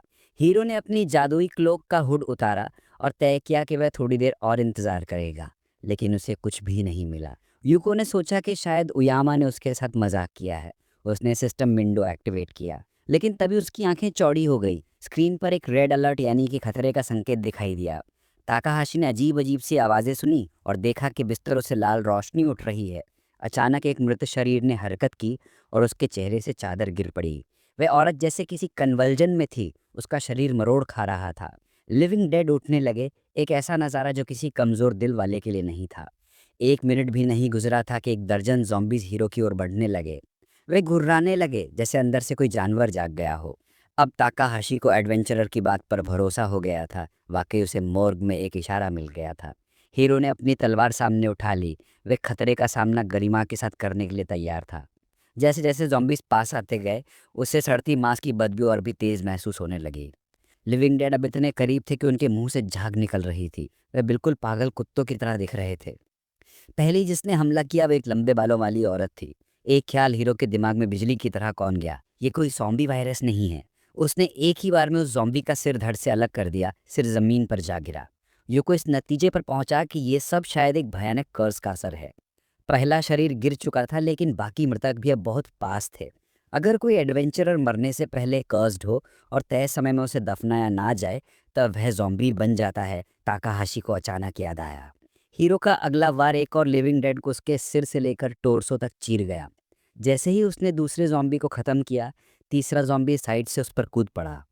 हीरो ने लाइटनिंग फास्ट रिफ्लेक्स दिखाया, अपने दाएं पैर से उसके पेट में जोरदार किक मारी और उसे दूर फेंक दिया। अब ताकाहाशी को समझ आ गया था कि कर्स बाकी लाशों में भी फैल सकता है। युको को याद आया कि अपनी पास्ट लाइफ में मरे हुए लोगों की आत्माओं को शांत करने के लिए होली पावर का इस्तेमाल किया जाता था, लेकिन इस जीवन में दुर्भाग्यवश अभी तक कोई भी ऐसा मेथड मास्टर नहीं कर पाया था। लड़के को सोचने का थोड़ा समय मिला। अच्छा है कि ये कर्स लिविंग लोगों में नहीं फैलता है, लेकिन ऐसा तभी होता है जबकि किसी ज़ॉम्बी ने तुम्हें बाइट ना किया हो। ताकाहाशी ने अगले मॉन्स्टर पर अटैक किया। उसने एक मेटल बेड उठाई और उस पर फेंक दी। हीरो को बहुत सावधानी बरतनी थी कि वो खुद उस कर्स का शिकार ना हो जाए। वह ज़ॉम्बीज़ को एक एक करके मेथोडिकली ख़त्म करता गया और उन्हें खुद को कॉर्नर नहीं करने दिया। एक और अनडेड का सिर ज़मीन पर लुढ़कता चला गया, जिसे यूको की तेज़ तलवार ने धड़ से अलग कर दिया था। लड़का बेड्स को शील्ड की तरह इस्तेमाल कर रहा था ताकि वो खुद को ज़ॉम्बी के बाइट से बचा सके। एक और अनडेड बेड की टक्कर से उड़कर सीधा सामने की दीवार से जा टकराया, लेकिन मॉन्स्टर्स की तादाद ज़्यादा थी और उन्हें रोकना मुश्किल होता जा रहा था। युवा नेक ने एक के बाद एक कई बेड्स को अपने सामने लगा दिए, जैसे एक टेम्पररी फेंस बना रहा हो। इससे थोड़ी देर के लिए संख्या में कमी आई, लेकिन वह फिर भी प्रेस कर रहे थे, मानो किसी शिकार तक पहुंचना चाहते हों। तभी ताकाहाशी की नज़र एक ज़ॉम्बी की गर्दन पर लटकते हुए एक टेलीविजन पर पड़ी। उससे पता चला कि वो आदमी अपने जीवन काल में एक मशहूर एडवेंचरर था। ये कितना दुखद है जब एक पास्ट का हीरो मौत के बाद एक सच्चा मॉन्स्टर बन जाए। अचानक लड़के ने सुना कि उसके पीछे दरवाजे की हैंडल घूमने लगी है। युकितो को एहसास हुआ कि कोई बाहर से अंदर आने की कोशिश कर रहा है। अगले ही पल दरवाज़ा खुला और दो और लिविंग डेड कमरे में घुस आए। ज़मीन पर गिरते ही वे अपना बैलेंस खो बैठे, लेकिन अब हीरो पूरी तरह से घिर चुका था। ताकाहाशी ने खुद को हिम्मत दी, ये इजी होगा। एक सेकंड बाद एक अनडेड का सिर उसके शरीर से अलग हो गया। दूसरा ज़ॉम्बी अली भी ज़मीन पर पड़ा था और युवक ने बिना हिचक अपनी तलवार उठा ली। हीरो अब वार करने ही वाला था कि सिस्टम रेडार पर कुछ ऐसा दिखा जिसने उसे रोक दिया। वह महिला न्यूट्रल टारगेट के रूप में चिन्हित थी और हरे रंग में चमक रही थी। अगले ही पल वह दुर्भाग्य महिला अपना सिर उठाकर बोली, हेल्प मी प्लीज़। वह डरी हुई थी। ताकाहाशी हैरान हो गया, वह महिला अभी भी जिंदा थी। युकितो ने सोचा कि शायद वे कोई फ्यूनरल होम की कर्मचारी हो जो बॉडीज कलेक्ट करने आई हो। चाहे तुम कितनी भी कोशिश कर रहे हो, एक ज़ॉम्बी को फिर से ह्यूमन में नहीं बदला जा सकता, लेकिन अगर किसी को हाल ही में बाइट किया गया हो तो उसे बचाया जा सकता है। ये थॉट उसके माइंड में फ्लैश हुआ। वह उस महिला के पास झुका, लेकिन उसे एहसास हुआ कि उसके पास वे टूल्स नहीं थे जो किसी को बचाने के लिए ज़रूरी थे। इसके अलावा बेड्स की बैरिकेड ज़्यादा देर तक ज़ॉम्बी के हमले नहीं रोक सकती थी। हीरो के लिए डिसीजन बहुत कठिन था, लेकिन इस स्थिति में मर ही जाना शायद सबसे लॉजिकल चॉइस लग रहा था। अब उसका सारा फोकस मेन थ्रेड को ख़त्म करने पर होना चाहिए। ताकाहाशी ने सिस्टम विंडो एक्टिवेट किया। I don't want to be a hero driven only by efficiency, उसने खुद से कहा। अब वक्त आ गया था कि वह ब्रेसलेट ऑफ चेंज को फिर से इस्तेमाल करे। मैजिकल आर्टिफैक्ट एक्टिवेट हुआ। सिस्टम ने उसकी यूजेज रिपोर्ट कर दी। उसे उस महिला को हील करने के लिए एल्केमिकल टूल्स की ज़रूरत थी। पोशन तैयार करने के लिए उसे बस एक चीज़ चाहिए थी, उस व्यक्ति का ब्लड जो इस पोशन को कंज्यूम करेगा। हीरो को उस एलेक्जर की रेसिपी याद आ गई जो ज़ॉम्बी के बाइट से घायल किसी व्यक्ति को ठीक कर सकता था। उसे समझ आ गया था कि वो बहुत ज़्यादा कोशिश कर रहा है, लेकिन वह कर भी क्या सकता है। एक सच्चा हीरो कभी भी किसी विक्टिम को डेंजर में नहीं छोड़ सकता। युवक नग्न गाड़ी के पास घुटनों के बल बैठ गया। उसे उसके हाथ तक पहुंचना था। उसने अपनी स्वॉर्ड के तेज ब्लेड से औरत की उंगली काट दी। अगले ही पल ठंडी स्टील पर एक बूंद खून दिखा। हीरो ने उसे एक खास फ्लास्क में कलेक्ट किया जिसमें वो एंटीडोट तैयार करने वाला था। सारे इंग्रेडिएंट्स पहले ही इकट्ठे कर लिए गए थे, अब सिर्फ पोशन बनाना बाकी था। यूको ज़मीन पर बैठ गया और धीरे धीरे सारे कंपोनेंट्स को मिक्स करने लगा। जब आखिरी इंग्रेडिएंट भी बोल में डाला गया तो टास्क लगभग पूरा हो गया था। वह बहुत परेशान था। उसे शक था कि शायद उसने सब कुछ सही से नहीं किया है। तभी सिस्टम ने एक मैसेज भेजा, सीक्रेट एलिक्सर ऑफ प्योरिफिकेशन का प्रोडक्शन शुरू हो गया है। अगले ही पल एक वार्निंग आई, alchemy level insufficient, activation chance only 25%।